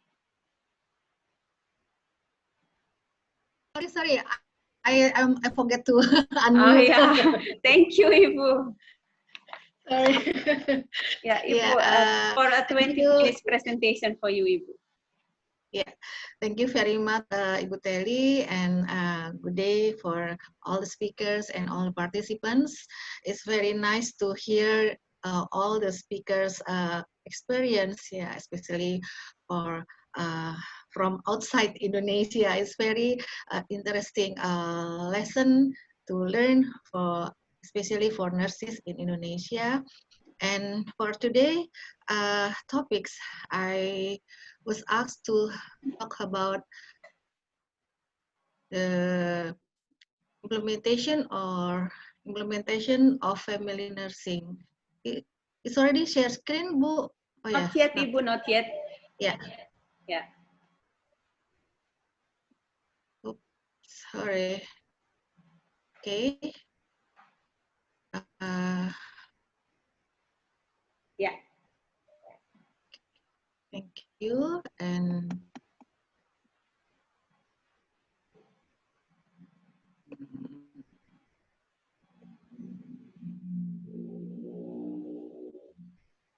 yeah. Okay. It's already share. Ibu Teli, is clear? Yeah, we already see your presentation, Ibu. Okay, we'll talk about the implementation of family nursing care during COVID-19 pandemic. And I think the implementation of family nursing is likely similar with Ibu Maria from Michigan experience is home care nursing. But in Michigan, of course, more advanced than Indonesia. Yeah, this is okay. Yeah, this is my curriculum vitae that I've been also come to the Flinders University. I don't know whether I have met Kristen or not last time because I finished my study at 2000, at the year 2000. So I miss the Flinders now. Yeah, I start my presentation with the general definition of the family, just a refreshment about sharing perception, what we think about the family. From Bahasa Indonesia dictionary, family is a mother, consists of mother, father, and children in the one whole house. And from Undang-Undang Nomor 52 Tahun 2009 about population and family development, family is the smallest unit that consists from the society, that consisting of husband, wife, or husband, wife and children, or father and his children, or mother and her children. And the family become like a traditional family and non-traditional family. And from Ministry of Health of Indonesia, Republic Indonesia, it said that family is institution which is the smallest unit of society, and it called a household or nuclear family. Yeah. Next. I would like also to share about the family nursing process. That we know that the unique assessment from the family nursing is because we have to do assessment not only at the family but also from individual family member. So family, we assess social cultural, how they live with their social cultural, the environmental structure, the family structure, family function, the stress, and how the family cope with the stress when we know as a coping strategies. And from family individual member, we usually assess the status of mental health, physical health, emotional, social, and spiritual. From the data that we got from assessment, we do identification of family, and we determine the problem or the gap of need that the family need to be solved, and we call it as a nursing diagnosis. Nursing diagnosis will become our guidance to achieve the family need to gain their health. After identification of family nursing diagnosis, we develop the nursing plan. The nursing plan consists of setting goals, identifying sources that can used by the family to solve their health problem, not only health but also social. And if we refer to pandemic, COVID-19 pandemic, social issue become more important in the family because of there is a pembatasan. There is a not isolation, but there is like a lockdown or quarantine. So there is limitation to go far from their home. The next is we also identify alternative approach. What kind of intervention that can we do for the family? Also choosing nursing intervention that appropriate with the family resources and setting the nursing priorities. After we have a nursing plan, we do the intervention. That intervention we need have a categorized as direct intervention, health education.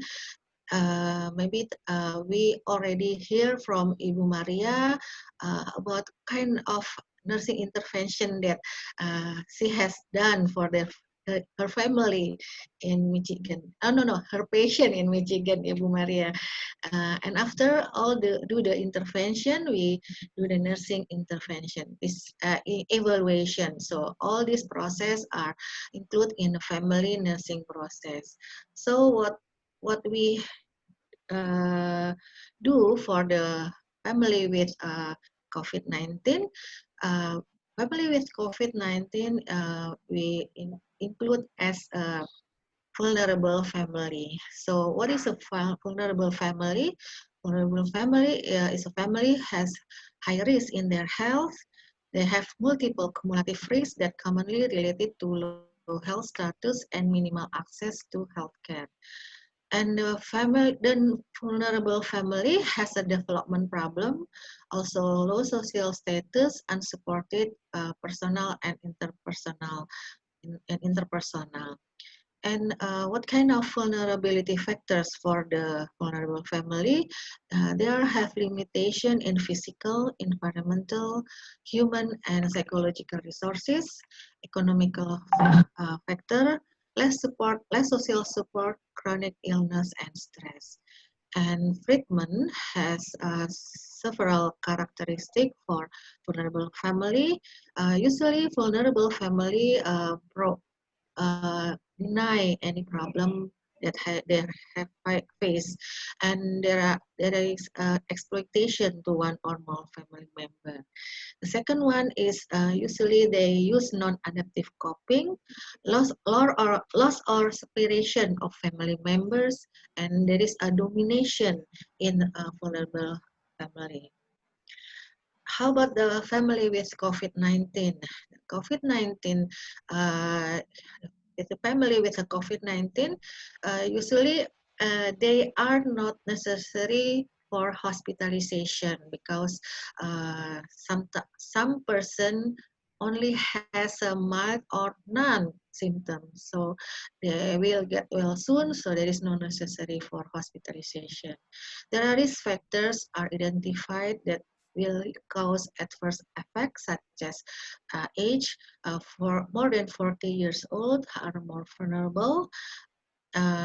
For someone with the immunity system, low immunity system will also have a more risk than other person. And another risk factor are multiple chronic illness like cardiovascular disease, diabetic, chronic obstructive pulmonary disease, chronic renal disease, cancer, and etc. And male more susceptible than female, maybe because they have male also need to go from home to work, rather than female that usually is a housewife. And the length of infectious period is unknown, so there is no time frame that can be referral for a patient safety. This is a profile of pandemic COVID-19 in Indonesia. There are 4,400 persons are confirmed. yeah, and 22,466 are in during caring, and 19,703 are covered from the COVID-19, and unfortunately we still have 2,231 who die from the COVID-19.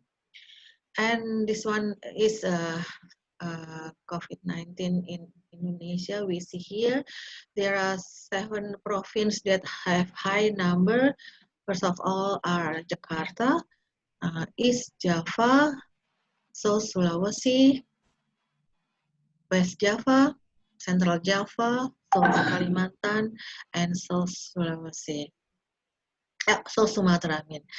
And because Rumah Sakit Universitas Indonesia are in Depok, I am also concerned with the number here that are 666 patients are confirmed have COVID-19, and there are a lot of number here, 2,076 are without symptoms. So this kind of person are no need to be hospitalized, but they can become a source of contagious for people surrounding and the environment. So for us at Depok, we have to concern with this number. So what is the impact of COVID-19 to the family? If we do the assessment here, we know that COVID-19 makes some changes of the family. First of all, are changes on physical, physiological, and social health. For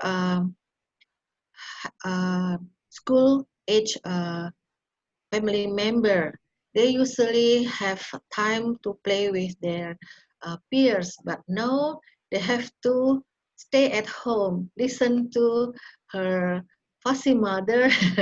There is more rule than before, yeah. So maybe become a psychological burden for school age family member here.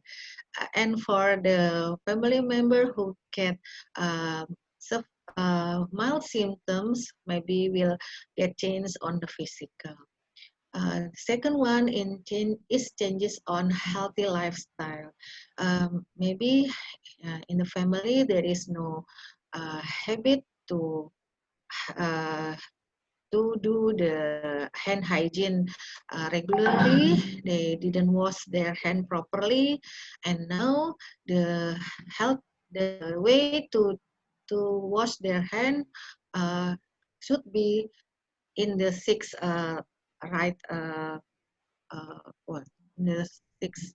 step right for the washing hand, and also the habit to use mask. Wearing mask also become a new habit. The third one is changes on communication and interaction pattern.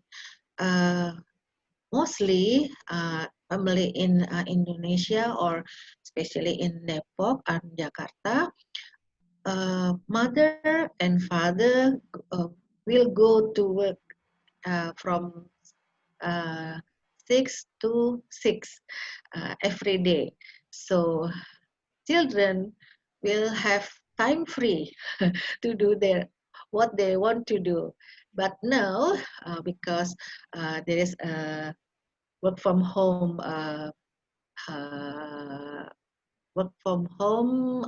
regulation, mostly mother will stay at home talking to the children, and maybe this mother also have a stressor because their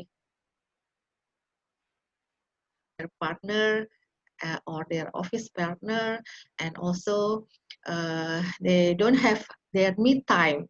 So the way of their communicate and their interaction become changed. The next change is a coping and stress pattern. Also, there is a change. And the last but not least, in healthcare function. Usually, when some of the family member are confirmed positive have COVID-19, all the healthcare function will be changed. They have to take pay attention for preparing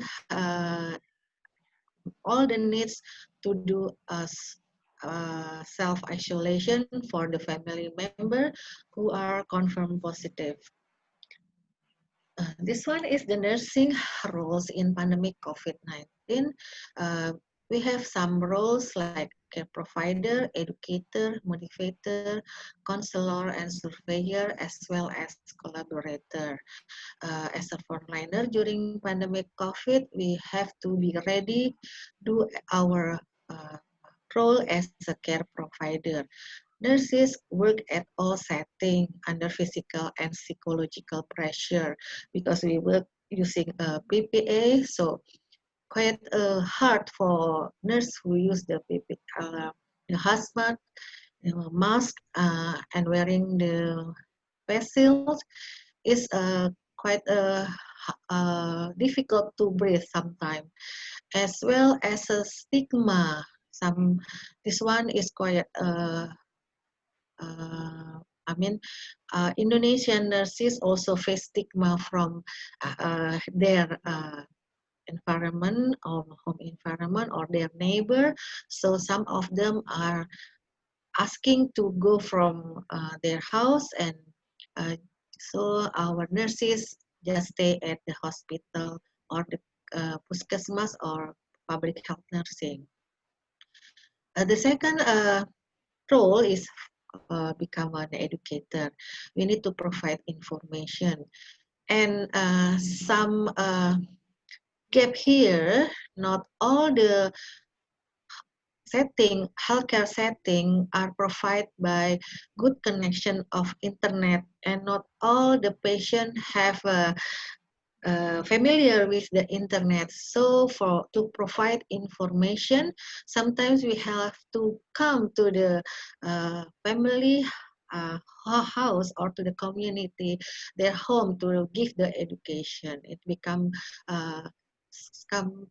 constraints that we as an Indonesian nurse face. The third one is a motivator. Nurses need to be to be a motivator for all patient and people surrounding her or him. Nurses are needed to giving support and motivation to patient and family. And as a counselor or surveyor, we need to provide protection during pandemic for patient and family to help education session and research. For example, like this in conference, webinar conference, we share our research, our concern, gitu. But we didn't do it face to face. And collaborator also become our important role here, because we need to work hand in hand with doctor, with pharmacists, as well as public health worker, that we need to give more raise awareness from the community about protection for the for their safety, by not having going to come to some meeting directly or face to face. And how the Indonesian nurses manage or work with the COVID-19 inpatient, we have some mechanism. We do the epidemiological survey. So patients who do their PCR test need to fill a form of epidemiological investigation. So if the patient are confirmed positive, so they will, I mean, the community health, the public health nurse or health ministry authority will know and will come to the patient home and do the test for all the contact, the contact from the patient here. The second one is implementing healthy Indonesian through family approach program and implementing self-isolation. And the family nursing implementation we do as a part of Perkesmas program. Perkesmas is perawatan kesehatan masyarakat or public health nursing. And if in some area already have a good management of family health nursing, so they will have some base camp in the community. So the nurse just can contact what we call as a healthcare volunteer. So we call kader. So nurses can contact kader to have like information, health information to share with the community about the importance of doing a routine of best healthy practice in their behavior. Sorry, I mean PSBH.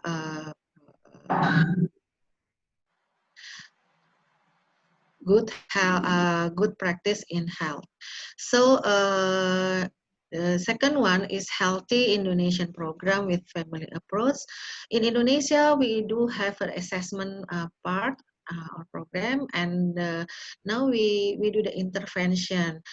From in some area, the intervention already implemented, but in some province hasn't begun with the implementation. Now I will just like a case here. Ibu Yuni, you still have yeah? 5 minutes more, Ibu. Oh yeah, okay. About the assessment with COVID-19 patient.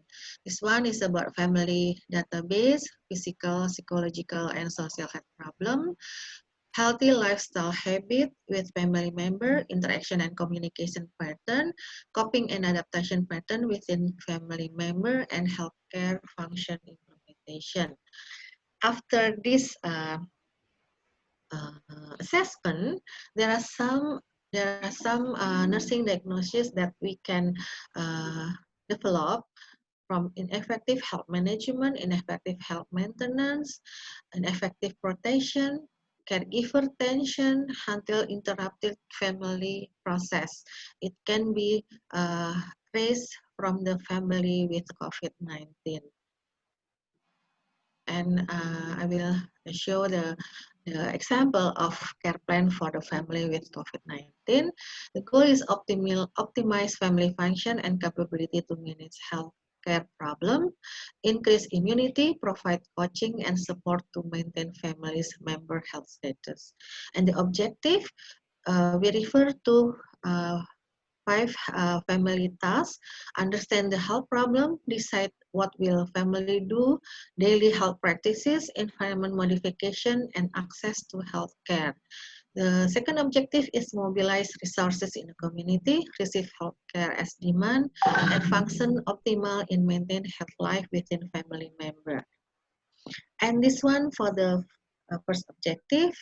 From the nursing outcome, family knowledge about health problem and healthy behavior. For the diagnosis, ineffective family health management. And result, we expected the family will have knowledge and healthy behavior. And the nursing intervention that we plan here is health education for healthy behavior and education session for health problem. The second objective are decided family plan. So family planning about family health can provider performance, and the result health status and behavior, family function to family care.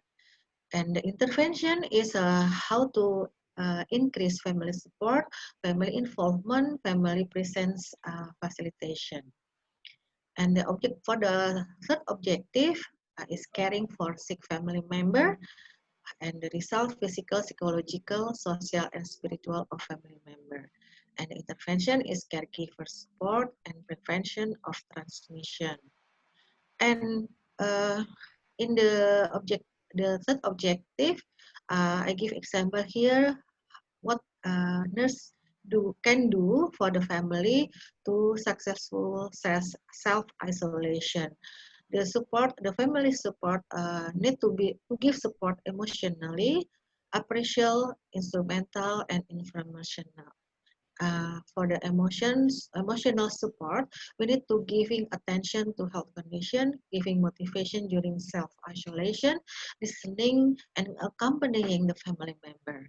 And for appraisal support, we need to involve the member who's sick here to have a decision making, listen to and have discussion, and no change in routine activity. For the informational support, we have to guarantee that a family get access to COVID-19 information, treatment, and self-isolation, develop communication network to close health care facility, receive many kind media and topic of health education, and validating receive information to healthcare facility. And the instrumental support, we provide a special room with good light and ventilation, provide PPE for family member, provide health food, and hospital visit accompany. And next is a nursing care plan for objective 4 is maintain home environment. The outcome is health promotion behavior, how the family understand and how do the health practices, increase and maintain health with the intervention guiding home environment maintenance and risk identification. And the last objective is using healthcare facilities for family health and well-being with the intervention, family involvement promotion, and involve family development. I think it's all the presentation. I thank for your attention and good day. Thank you, Bu Yuni. Yeah. Bu Yuni, thank you very much for your presentation. Ladies and gentlemen, speakers and online participants, please stay with us and participate with us because our last speaker for today will share about the COVID-19 and primary healthcare strategies in the Netherlands. Marian, Oostland, Harink, registered nurse, medical, Master of Science in Sociology from the University of Amsterdam. Right now, she is a lecturer in VIAA Hogeschool of the Netherlands. She is also a coordinator for a minor transcultural nursing and nurse youth healthcare in Amsterdam. She will explore about the current situation of COVID-19 in the Netherlands, also the proactive care plans applied during this crisis in the country, and the tips for nurses during this COVID-19 pandemic. So Marian, the floor is yours for a 25-minute presentation. Thank you very much, Margareta. Yeah, and thank you welcome. all. Selamat siang, I think that's the right word for good afternoon, everyone. Excuse me, Ibu Yuni, could you please to stop slide share, Ibu Yuni? Stop yeah, slide share. Yeah. Yeah. Okay. Stop share. Stop. Yeah. Thank you.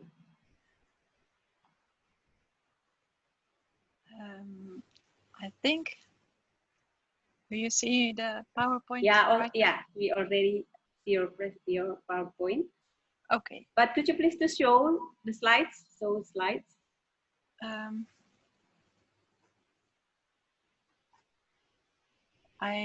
You don't see the slide right now? Yeah, we already see, but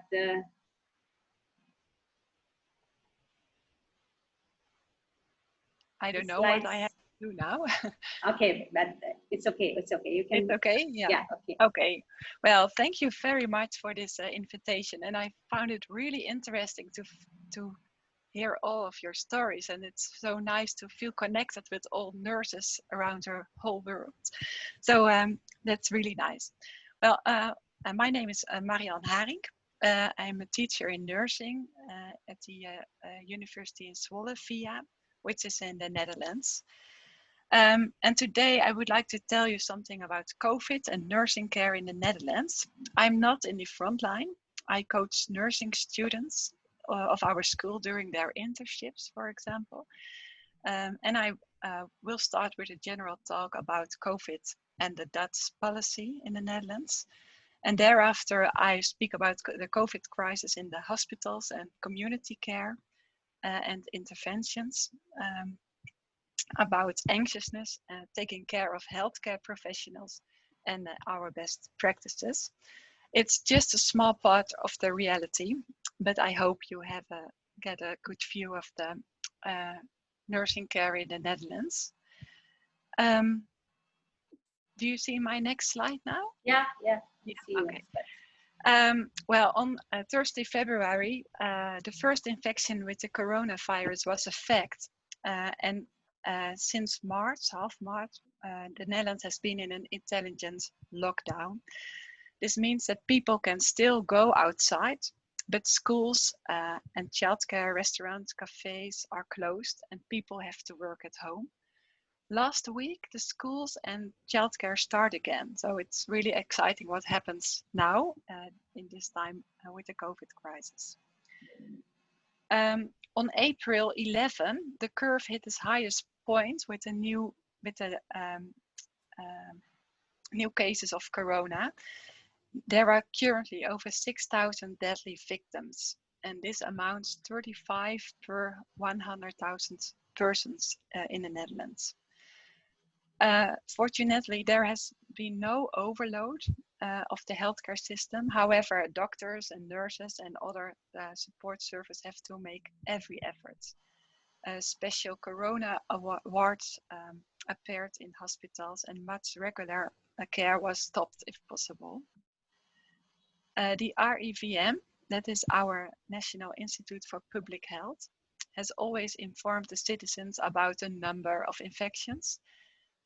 They also issue all kinds of guidelines that the citizens must adhere to. For example, keeping social distance of 1.5 meters is an important measure. And it has also a major impact on our society. Certainly in the beginning, there have been regular news broadcasts informing the citizens about the measures which are taken. Every day an update is given of the number of new infections. And now from June 1, citizens have the opportunity to be tested for COVID-19. And that's maybe a little bit late, but now they have the opportunity. So if a person have one or more symptoms of COVID, a person must stay at home, get tested and recuperate. And if a person had fever or difficulty breathing, everyone in the household must stay at home. So that are the guidelines at this moment. The National Institute for Public Health has drawn up protocols for healthcare professionals. In Italy, much attention was paid on the measures in the hospitals. In retrospect, too little attention has been paid to measures and policy in elderly homes and community care. And perhaps one of the most severe measures has been the visiting policy in elderly homes and other institutions. People who live in an institution were no longer allowed to receive visitors. This has a huge impact on the patients, and students of mine who worked in the elderly care said that people lost weight and developed depressive complaints because they get no visitors anymore. Well, we had a lot of challenges in our healthcare system to deal with the COVID patients. Hospital has made a great transformation. Patients were transferred to other hospitals which had more intensive care capacity. More intensive care places were also created. And there was a lack of PPE, especially in the elderly homes. Well, the corona departments were really different worlds because everyone wear personal protective equipment, but also because everything was new about this disease.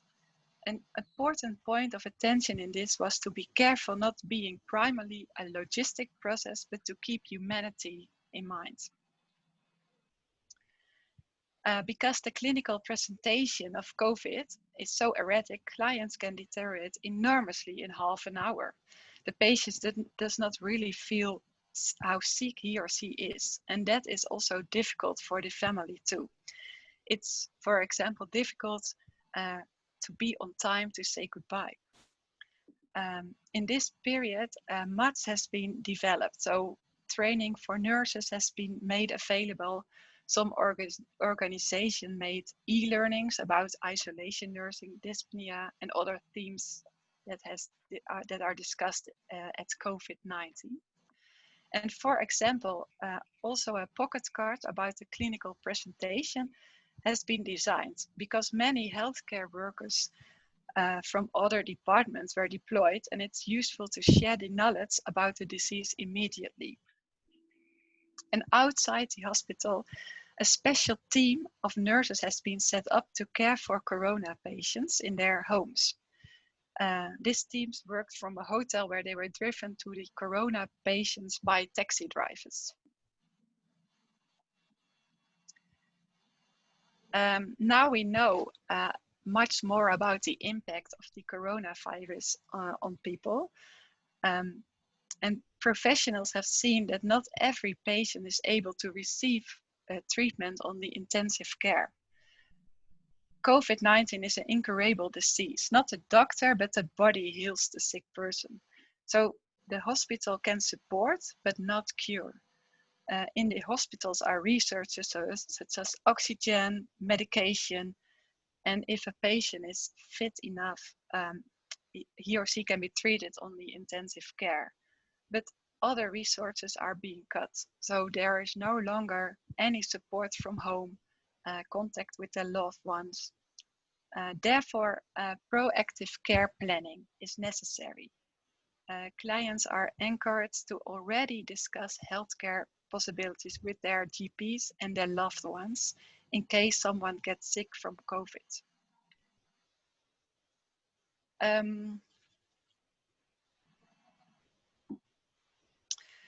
Well, as a nurse, it's very important to have a holistic view on the client and his or her environment. Psychological well-being is very important and also an aspect that COVID has a lot of influence on. In the hospitals, there are mental support teams for the family and the patients. But it's very difficult that the patient does not feel how sick he or she is. Patients report that they cannot imagine that they are dying, or patient ask if the oxygen gap can be taken off. And this clinical presentation generates unrest by the patient and also by their families. Patients with COVID experience fear because of the intense situation they have ended up. And anxious patients have a harder time to listen. It takes time for the patient. That's very important. Questions who are important to ask are: do you feel feel tense of anxiousness? Do you have fears? Are you concerned? How can I support you? And also, not being allowed to receive visitors has also a huge impact of the feelings of fear. So it can also increase feelings of fear.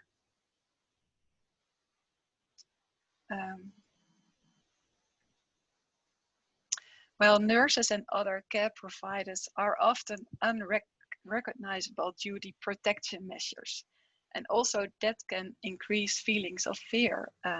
Certainly during the hectic period, many health professionals work on a department, and it's a good idea to make healthcare workers recognizable. So this can be done, for example, by placing a name sticker or even a photo of the healthcare worker on the chest. This is also useful for the healthcare workers themselves. Everyone looks the same with the PPE equipment. By using name or stickers or even photos, you can easily recognize each other. Also, notepads and cuddly bears for people who feel lonely were used. First, people laugh about the cuddle bears, but they found out it really works for people who have feelings of fear. Also, the nurses work in pairs, so there's a greater chance of personal contact with the clients and also to express the client's wishes. At the intensive care, it was much more difficult to find out as a nurse who your patient is and to have that holistic perspective on your clients. Normally, the intensive care nurses gets to know the patient through the family. In a hospital, family members have been asked to make a poster or a collage about the patient so that care providers can also get to know the patients. On that poster, the nurse can find, for example, someone's music taste, hobbies, and other characteristics. Also, a diary for the family is kept. Healthcare workers use Skype a lot because it's very important for the family to see what it looks like on the intensive care and also to see their loved ones. Community nurses find neglected patients in their homes more often than before. And this is because people have no longer their daily activities because of the lockdown, receive hardly any visitors and receive less attention. And because the informal care is also less available, the nurse's role in this is more important. So the loneliness, anxious, and COVID-19's erratic behavior make the work of a nurse extra stressful. A Dutch professional association of nurses has recently conducted research into the experience of nurses, and they found out that 96% of the nurses who were survived experienced more psychological stress since the corona crisis. Fatigue, insecurity, stress, powerlessness, restlessness, sleeplessness, and anxiety were the most common complaints.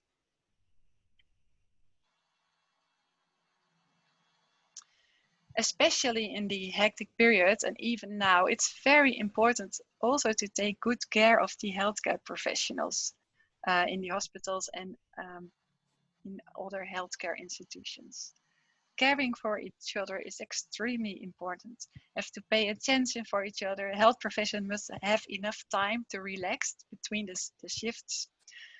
In the Jeroen Bos Hospital, that's a hospital in the epicenter of the virus outbreak, for example, they pay extra attention for nutrition. Time for lunch is limited. It's difficult for nurses who deal with isolation care to consume 3 good feedings a day. Together with the supermarket, there's a pick-up point where nurses can buy a bag of groceries in the hospital.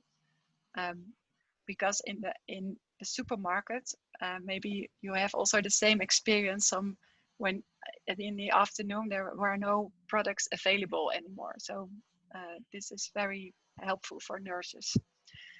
Also, fruit has been available in the hospitals.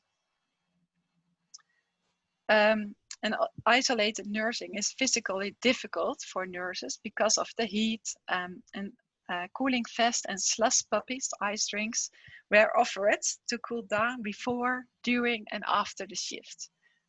And also peer support has been set up in institutions. This peer support is a system in which healthcare professionals proactively receive each other. There's no waiting for requests for help, but help is offered immediately after a serious situation.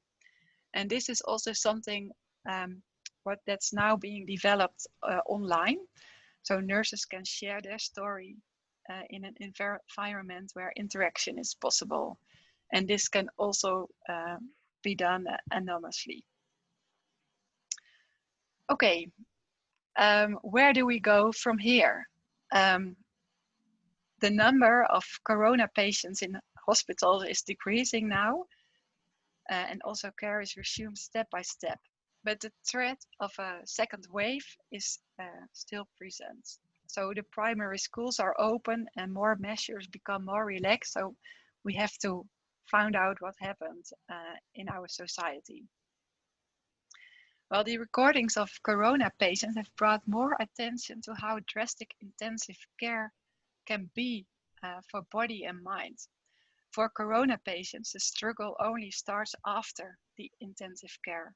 Most have serious complaints for years.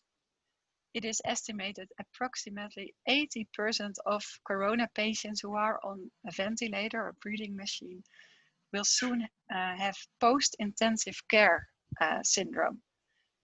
At this time, the Netherlands does not yet have a system that can provide aftercare for these people. But there are some nurses who work on it, and they said the effects of the post-intensive care syndrome can be reduced by recognizing the symptoms as early as possible. And furthermore, sedate as little as possible, mobilize the patient as quickly as possible, maintain a true day and night rhythm, and ensure healthy nutrition.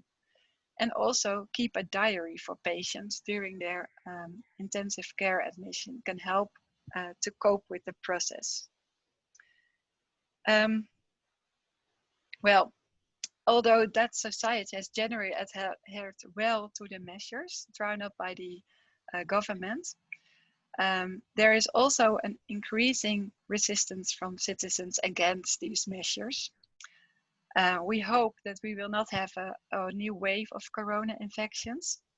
A lot investigation is necessary because the pandemic is far from over worldwide. I wish everyone a lot of strength. Let's stay strong together. And now I have come to the end of my presentation. I will thank you very much for your attention. Terima kasih. That's the Indonesian word, I think. Okay, thank you very much. Yes, thank you very much, Marian, for your fabulous presentation also.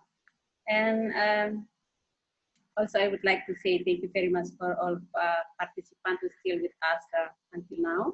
And now we are going to the discussion session. We have already several questions for all of you. And let's start with the questions for Kristen. Kristen? Yeah. Of course, there are so many questions for you, Kristen, but we only pick some of the questions. Yeah. No problem. I've answered 20, like quite a few now, I think. So hopefully people have been able to see some of the answers that I've put up, and I've also put some links into some of them. Okay, thank you. Katian, yeah, could you please share the questions for Kristen? Hello.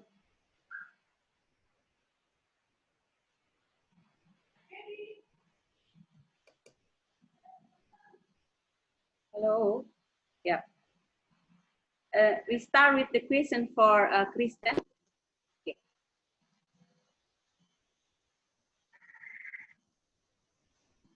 Yeah. Kristen, there are 4 questions for you. You can see on this slide. Mm-hmm. Sure. For the first one, every year Australians are really encouraged to get the influenza vaccine because the flu itself actually does have some significant ramifications, especially for vulnerable people. Here in Australia, we have quite an elderly population, and so older people are really encouraged to get the flu vaccine. because, you know, we do have people who become hospitalised or in intensive care and die from the flu here in Australia as well.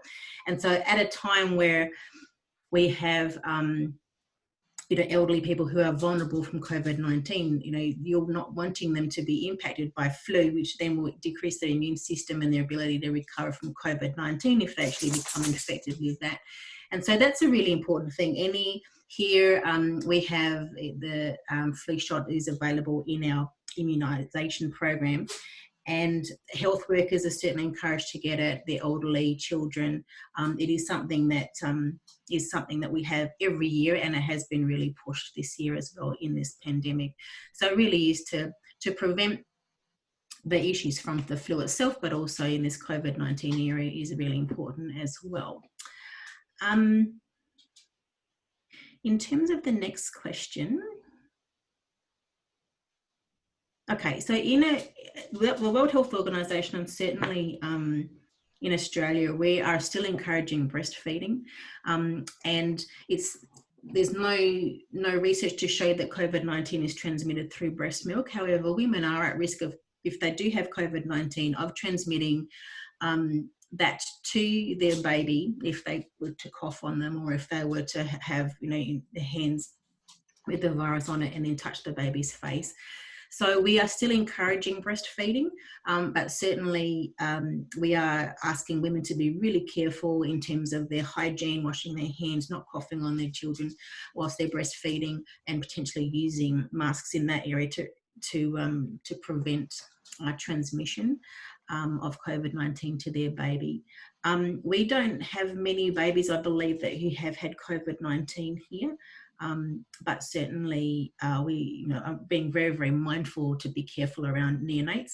One of the things with our special care nursery here is we didn't have any students being able to go into that area to protect them, and to make sure that they were being, you know, kept as far away from anybody who might be able to infect them, because babies in special care nursery or neonatal intensive care are higher risk. So there have been very stringent guidelines with that. In terms of telehealth instead of telemedicine. Telemedicine. Yeah, no, that's a really good point. And telemedicine is a very commonly used term. I think when we, in Australia, and I'm not sure if in other countries if they use the word telehealth as well, but telemedicine has often been here in Australia used for medical doctors, but we have other health professionals who are using the same sort of systems who are not doctors. And so, for instance, as nurses or midwives, midwives especially, we come from a health focus, and so using the term medicine rather than health is something that we want to try and keep away from. So in terms of using telehealth, there are lots of different systems in place. Sometimes you know, a lot of midwives will actually maybe use Skype, maybe use Zoom or other things that are available. They have actually other systems, conference systems that are set up. And a lot of the time they'll just get on the telephone and either FaceTime or have a chat over the phone with somebody, especially if it is a longer discussion that they're having. So there is a really large scope for using telehealth. And as I was saying before, in Australia, we have a lot of rural and remote women and families. You know, we've got people who are out on cattle stations who are 500 kilometres away from their neighbour. So there's lots of systems that are being put in place. We do need to get a better NBN internet system in Australia. We're a little bit behind in regards to that, but certainly there's a lot of scope to use that and use it really well. In terms of the, Zanao, oops, I can't quite see the picture. I've sent there a specific link about the drug regime, because there have been a whole bunch of things that have come out about what medications can be used to treat COVID-19. The latest one that I replied to somebody else about was the use of dexamethasone. There's been a trial that's come out to look at the anti-inflammatory properties of that in reducing the amount of people who need to be intubated and have respiratory support. That's just literally come out, and that certainly hasn't been approved by the government yet. So I've actually sent a link to and I can put it on the main chat room about the government's response to that study, that it looks exciting and it's a possibility, but it's not been approved. So there's the majority of people who are admitted into hospital would actually be symptomatically treated, and so you know, we're not using a lot of the drugs necessarily that have been out there, that you know, there's no standard treatment that's been approved because there's still lots of research happening and nothing's been proven as being the thing that is the treatment for COVID-19. So watch that space, there's lots of research happening, and I don't know if anybody else from whether Maria or Marian has something that's come out in their respective country. But it's a tricky one. And I'll put that link. There actually is a website on the Australian government about what drugs have been thought of and maybe being trialled, but aren't actually the standard gold standard of this is what we would use and it's a quick fix. There's nothing available that's going to go into be the magical treatment.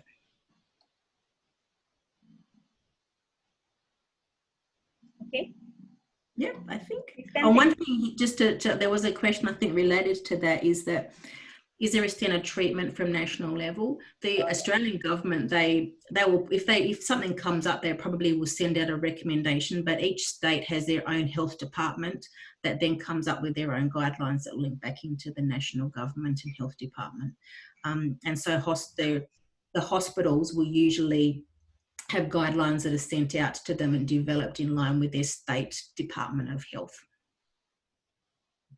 Okay, thank you, Kristen, for your response to the questions. Now we are going to the question for Maria. Would you please show the questions for Maria? Yes.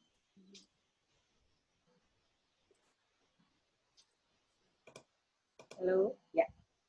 Or not Ibu Astuti, or Dr. Maria first. Yeah, no, this is Marian. No, yeah, this one. Yes, thank you. There are 4 questions for you. Okay, so for the first question, what are the barriers? I think primarily one of the barriers is the fear. Okay, so because home health nurses or professionals might, you know, we felt worried also of going to patients' houses or homes or facilities because we are afraid that we might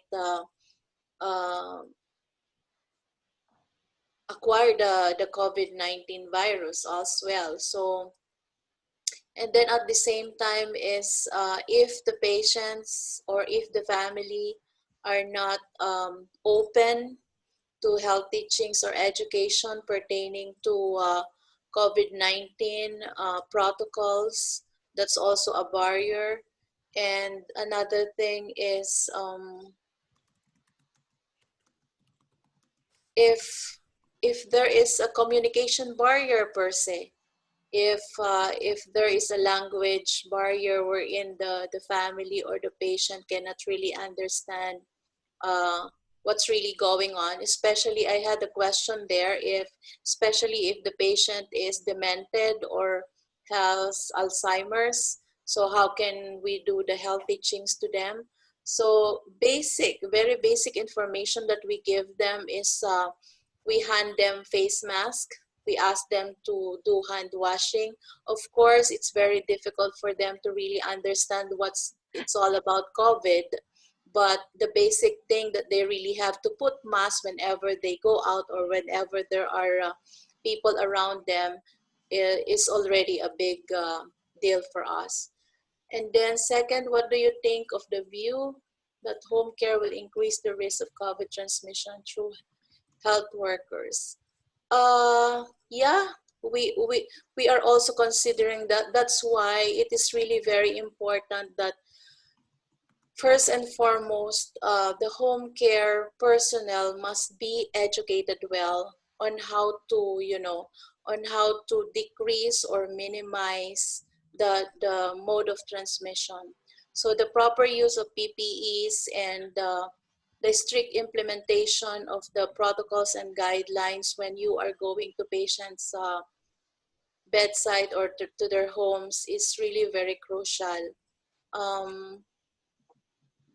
There might really be an increased risk if a certain nurse or a certain therapist will not really follow the protocols.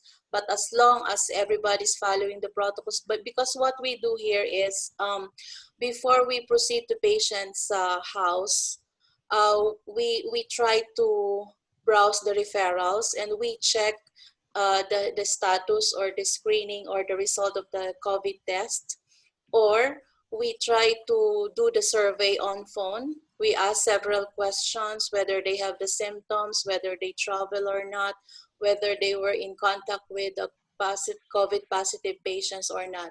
So we do those initial screening even before going to patients' houses. And then next is how to handle the psychology of the people in pandemic COVID-19, because they feel scary and worry, also fear. How about the government's action with this situation?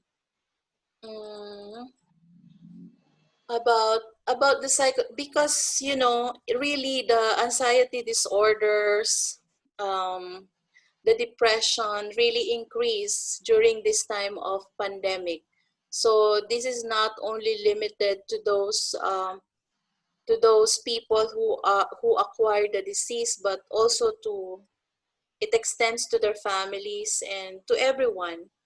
So mental health is being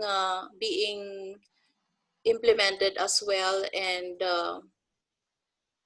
it's also again part of the education, the health teaching to these people, because sometimes their worries, their anxiety is present because of they don't know something about the COVID-19. But if they will be educated well on how to protect themselves and how to protect others as well, so we try to lessen those anxiety.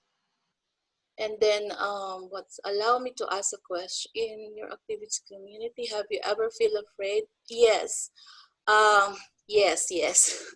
Especially during the first few days. And honestly, I want to tell you, when the governor of the state of Michigan issued or mandated or implemented the lockdown, I felt so afraid, I felt so worried, and I did not report to work I filed a leave of absence for almost a week because of that fear. Because I'm afraid for myself, I'm afraid for my children, and I'm afraid for, I have these patients who are already 99 years old, and most of them are on their 90s.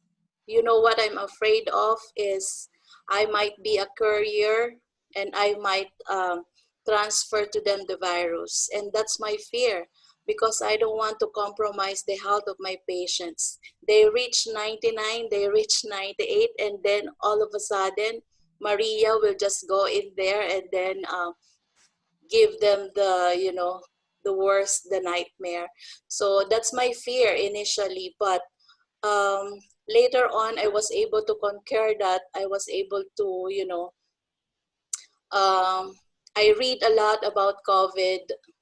Of course, this is new to all of us, so we really have to empower also ourselves and to be educated as well on how we can prevent the spread of the virus. Okay, thank you, ma'am, for your so clear explanation. Now we are going to the question for Ibu Yuni. Please, Modest, could you please show the questions for Ibu Yuni? Yeah, this is the questions for you, Ibu Yuni. There are 3 questions. Yeah, my question is about the limit of the role of family nurse in providing nursing care to positive patient at home. Actually, if the family member are confirmed positive and they are not hospitalized, it means that this patient doesn't health symptoms or COVID-19 symptoms. So the nursing intervention will focus on providing information about how to do the self-isolation properly and successfully. So first of all, they need to give information about what is what the family should know about the self-isolation. What will be happen if the family member doesn't want to be self-isolation? What kind of environment or what kind of room are needed? Room is needed with for the family member who confirm positive, and how the roles of the another family member to providing health needs for the family member who confirm positive. And so I think there will no limits for the family nurse doing their role. Just call them by phone, yeah, or ask the healthcare volunteer or a cadre to come to their house with we equip the cadre with the health education leaflet, yeah, or booklet, so the cadre can read the booklet. And if the patient or the family have a handphone, we can do video conference or video call with the handphone, so the patient or the family can talk directly to the nurse. And the second one, what are the indicators for terminating family nursing care for COVID-19 at home? The indicators, of course, the result of PCR or swab. Usually, if the results are negative for the second time, it means that the patient is not be a carrier. But I mean, it's already safe, not I mean, already safe not to do the self-isolation. So the indicator is the result of the swab test or PCR test. What is the example of the application of family nursing care done at the UI hospital? Okay, especially for family nursing care, we only focus at the level 1 family nursing care, which is focused on individual family member. So we give we do assessment and intervention focus on the need of a family member. But next time, yeah, because Rumah Sakit Universitas Indonesia is a new hospital, so we are develop community health care. But from this year, we haven't have a good collaboration with other community health center. So we still focus on the level, the first level of family nursing care. So we haven't done the home visit, but we have a home care service.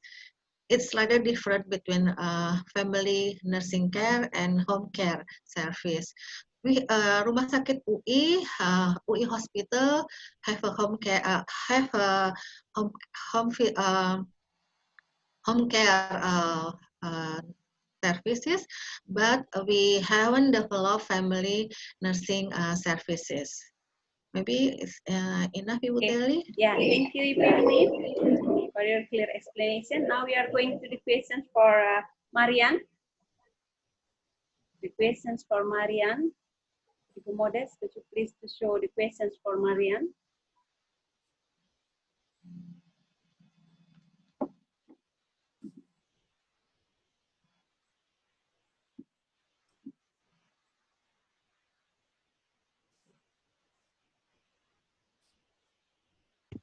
Yeah, I'm sorry, Marian. Maybe because of the connection, cannot. But I will read the question for you. The first question is, in line of your experience in Netherlands, how do you manage the students for clinical practice while all of us have to work from home? Mm-hmm. Yeah, maybe just about your experience, how to deal with these students' activity in your school. Yeah. Yes, well, our students who have an internship, so they're clinical practical, they still do that in the hospitals and elderly homes, but they cannot go to school or other activities. So most students can continue their practice, and they are supervised by a nurse on the ward. And as a teacher, I keep contact digital. So also the assignments, we do it digital. I hope is that an answer to the question? Yeah, I think. And the second question, you see on the screen, you already see on the screen? What are the conditions? That's what are the conditions of work safely for nurses in the Netherlands? Are many nurses exposed to corona infections at work? And what is the government policy regarding this matter? Well, I think this is something that is really a discussion in the Netherlands, because there were not enough tests available in the beginning. So nurses in hospitals can get a test when they feel ill, but not in the elderly home. So that was a problem. But at this moment, for all nurses are tests available. So if people get ill, they can test themselves. I don't know how many nurses were infected at work. I have no numbers of that. And I think the government is working on it. They write policy for, they started writing policy for nurses in hospitals, and now also for nurses in elderly homes and other institutions. And then I will answer the third question. Yeah, the third question. What are the conditions?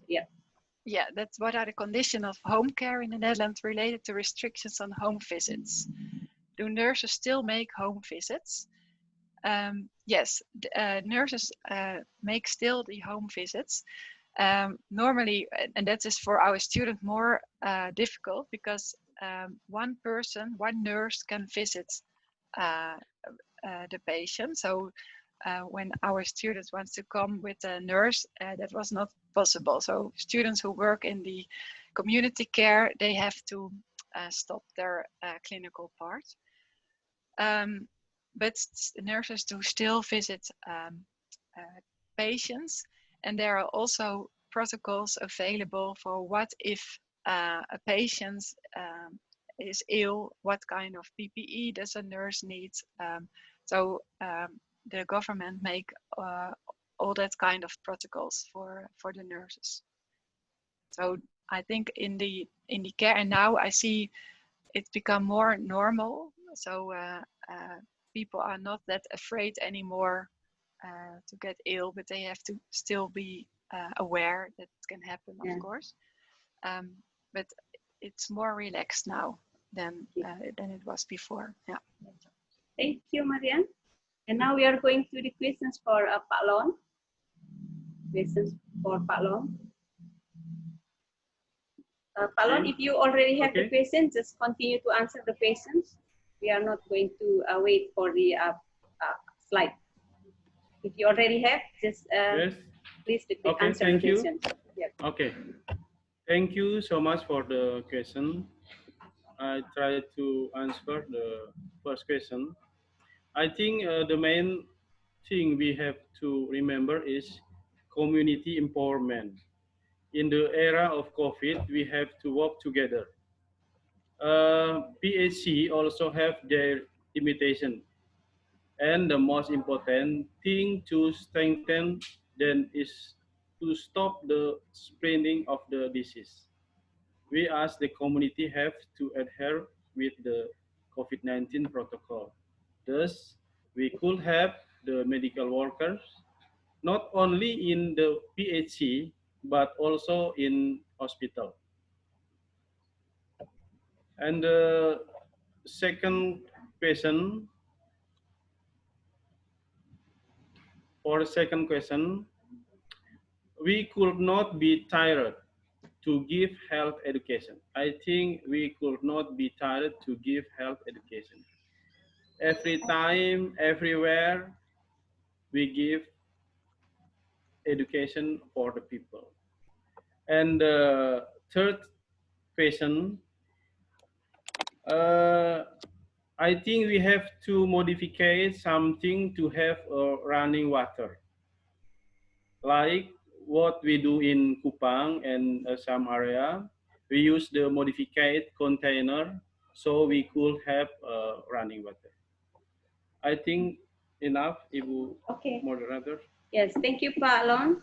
And again, I would like to say thank you very much for all of your clear explanation, also deep discussion. Of course, we draw so many take-home messages, especially excellent strategies to maintain the public health services during this COVID-19 pandemic. Before I close, I would like to highlight the key message from your presentation. First of all, we have to strengthen the primary health care as the core of the effort to achieve strong and sustainable health system. The second one is COVID-19 crisis and the realization of it, including individuals, communities, are the key in the control of its spread. And also, this is like a reminder for us that primary health care is very basic needs for all of us today to combat the COVID-19 pandemic. And also the third one is consistent public health messaging and continuing essential services during this crisis, such as routine immunization to provide disease protection. Four is we have to keep ongoing physical distancing, travel restriction, also enhance the personal hygiene and PPA, personal protection equipments. And number 5 is vulnerable groups should be prioritized, such as children, pregnant women, and also the elderly people.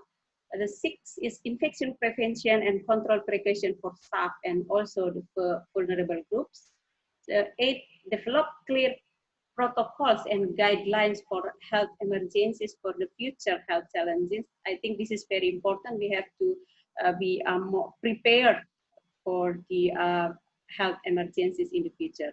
Number 8, we have to innovation health services provision like telehealth or also telemedicine that already applied in the USA, also in Australia, but also in Netherlands. And for the virtual care, consultation, mental health care, and local lactation support. Number 9 is improve communication, also collaboration between all agencies. Now we are coming to the new situation that we are not going to solve the health problems but by ourselves, but we have to work together with other agencies, both the government, also the non-government organization. And the last one is we have to conduct research in order to lead the government to make the excellent or good policy based on the problems or data from the community. That's all I think. And before I close, I will give you 2 minutes for each of you to give your closing statement, starting from you, Kristen. Kristen, are you still there? Kristen, closing statement for 2 minutes, Kristen.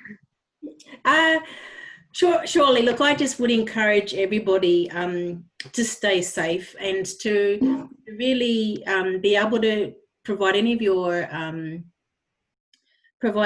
your experiences or your concerns with your leaders, with your health directors, ministries of health, etc. Because being on the front line, as many of you are, or those of you working in education, the information that you can provide to be able to inform guidelines, to inform processes and policies moving forward is so essential.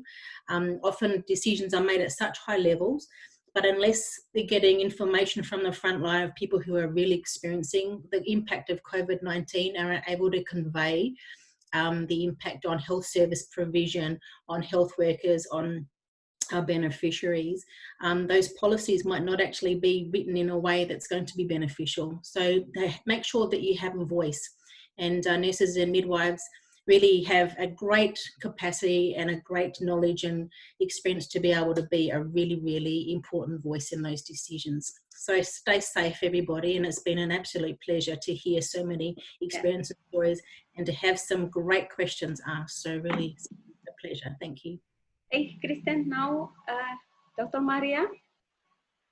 Yeah, hi. Your closing statement, yeah. Yes, first of all, I would like to thank everyone, especially the organizers for this opportunity to share with you the perspective of a frontliner who's fighting for COVID. So every day is really a challenge. So for the community nurses out there, I'm still encouraging you to, we have to face this. This is the reality, and we really have to embrace the new normal. And the only thing that we can really have to do is educate ourselves continuously as nurses, and we really have to keep safe and keep our patients safe as well. Thank you so much. Thank you. Now, Marian. Marian, are you there? Oh, yeah. Marian, your closing statements?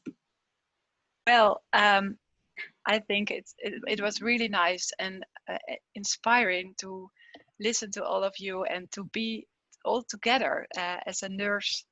I think we can do a lot, and keep courage, use and share your knowledge, and let's stay strong together. Thank you. Now, Ibu Yuni, your closing statement. Yeah. First of all, I'd like to thank to the committee, for inviting me as a speaker, and this seminar give me a new strength, to give me a motivation and a new spirit, and for all nurses in Indonesia and all the world. Safety first for yourself and your family. Always be care for other, and especially for the patient. And don't forget to keep in touch with all our friends in Indonesia and all the world, because if we do everything only with ourselves, we will become weak. But if we do together, we become strong. Nurses should have a strong voice and coordination. Thank you. Thank you, Ibu Yuni. Now, Pak Lon, your closing statement. Okay. Thank you very much, Ibu Teli. Thank you very much for all of amazing speakers and all of participants. According to me, health workers in PHC are now being the first line of defense against COVID-19. They need support from others. They also need competent human resources, infrastructure, communication, commitment, and clarity, regulation, and fund. The most important thing is they need support from community too. I wish that my word will be used for all of us, especially colleagues who work in primary healthcare. Thank you, Ibu Teli. Thank you, Palon. And I would like to say thank you very much. This is the end of our webinar. As the moderator and on behalf of Health Polytechnic of Kupang, I would like again to express again our appreciation for Palon, Kristen, Ibu Maria, Ibu Yuni, and also Marian for your excellent presentation, and also all take-home messages for all of us today. I strongly believe that this information will encourage us to provide better health services for individual, for family, and also for communities. So, and also I would like to say thank you very much for all of participants who are still with us. Thank you for your attention and also for your patience. And again, thank you very much. Back to you, Ibu Wifi. Thank you so much, Mrs. Telly, for being a great moderator this afternoon. And thank you for your amazing speakers, for our amazing speakers, for giving out all of us very informative and interesting presentation. Ladies and gentlemen, I would like to remind all of you to fill the evaluation form on the link that's on your screen, and also already share on YouTube and Zoom. Okay. Before we going to the end of the webinar, I would like to please the Director of Health Polytechnic Kupang for giving the closing remarks. Dr. RH Christina S.Kp M.Kes, the time is yours. Halo, Ibu Dr. Christina. Yeah, hello. Please, the time is yours. Okay, thank you. Ya, Assalamualaikum warahmatullahi wabarakatuh. Salam. Om Swastiastu, Namo Buddhaya, salam kebajikan. Yeah. Hello everybody, good afternoon. It is great to know that you all still stay tuned to this webinar until now. I hope all of you enjoy and get the benefit from this webinar. Every journey has its end and every path does stop somewhere. Now we come to closing ceremony. Before we close the webinar this afternoon, I, as the director of the Kupang Health Ministry of Health Polytechnic, would like to express my highest appreciation and gratitude to all the speakers. The one, Dr. Astuti, Yuni, Nursasi, S.Kp, MN. Thank you so much. To Dr. Kristen Grahamm, Flinders University, Australia. Thank you so much. Dr. Maria Theresa Tovillo Soriano from USA. Thank you. Marian Oostland Harink, MSc dari from the Netherlands. Thank you. And Dr. Florentianus from Polytechnic Kupang from Indonesia. Thank you so much for providing time and sharing knowledge to all of us. And also for all the participants, all international webinar. Thank you for making time and participating in this webinar. And also Nursing School of Health Polytechnic, especially the webinar committee, for make an effort to organize this webinar. I hope the knowledge and information obtained from today's webinar could be useful for all of us, especially for colleagues who work in primary healthcare. I hope that the information received from several countries about the implementation of handling of COVID-19 in the primary healthcare in their place could be a new input or a new strategy for us in dealing with COVID-19 in our respective places. See you on the next webinar. Stay safe and keep healthy. Thank you. Thank you, Ibu. Thank you, Ibu Dr. Christina. Okay, ladies and gentlemen, finally we come to the end of the event today. I'm reminding all of you to fill up the evaluation form because the certificate will only given to those who are filling the evaluation form link. Finally, we extend our deepest gratitude to all speakers who have been willing to taking time and share the knowledge and experience for all of us. And also to all participants from all over Indonesia and abroad who have participated in the entire webinar even from beginning until the end. We inform you the certificate will be sent to your email. We are now in the end of the webinar.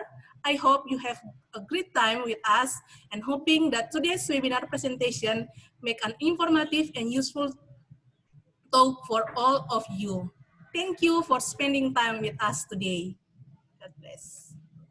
Thank you. Kristen, thank you. Marian, thank you. Ibu Yuni, thank you. Thank you. Dr. Maria, thank you very Thank you, much. Kristen. Thank you everybody. That was Thank you, Kristen. Thank you, Marian. lovely to Thank see you you. all. See you in the next Ada video. next occasion. Absolutely. Hopefully we meet again in Indonesia, Kristen. When?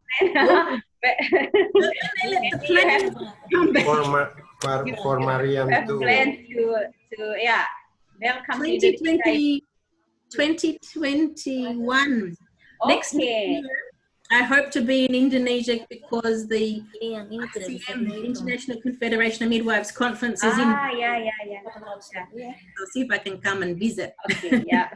Thank you, Kristen. Thank you so much for inviting me, guys. Yes, thank you. Marian, Maria, thank you. Ibu Maria, thank you. Thank you, Ibu Maria Teresa. Maria, thank you. Thank you. Astuti. Thank you. Give our regards to Adam and Grahamm. I will do that. Thank you. Thank you, Marian. Bye. Bye. Bye. Maria, bye. Bye. Ibu Yuni, terima kasih Ibu Yuni. Sama-sama, Bu Teli. Terima kasih Ibu. Nanti saya kontak via VA ya Ibu. Siap.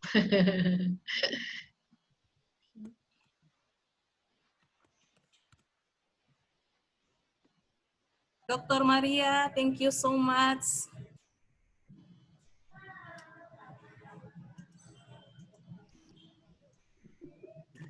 See you.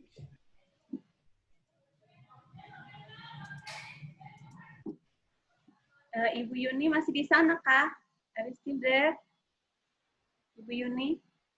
We forget to take a picture actually.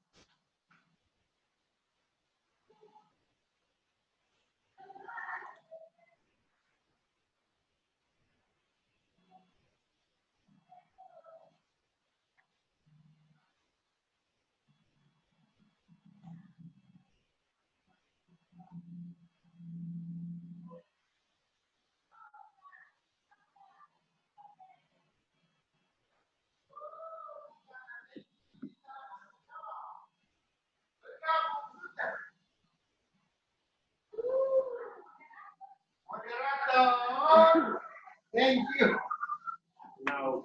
Ya? Nah, baru masih ada suara lagi Pak Kajur ada omong itu. Son, dia maksud saya ada suara. Son, dia bisa tangkap tadi. Hanya putih yang bisa tangkap. Coba warna merah. Moderator. Thank you.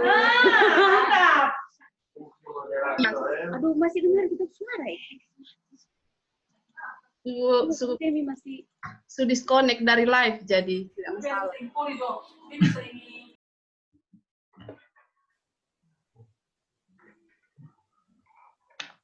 Angkat itu.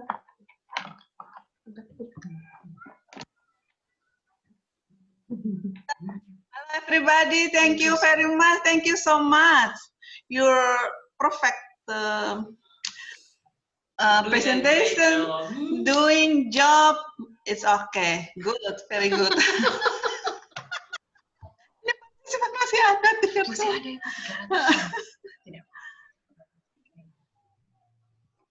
Kok nggak ada suaranya lagi nih?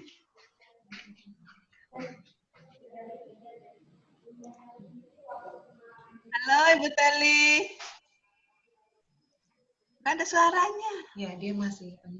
Oh, unmute Bu Teli, unmute. Ibu ya, Ibu Dir, thank you very much for your opening and closing remarks. It was interesting and great. Polytechnic Kupang, the best. Bus, okay. Speaker one. And thank you so much for Mr. Semi. Yes, yeah, Ibu, of course, we would like to say thank you very much for all of the IT team for the fully supporting us, because without them we cannot conduct this webinar.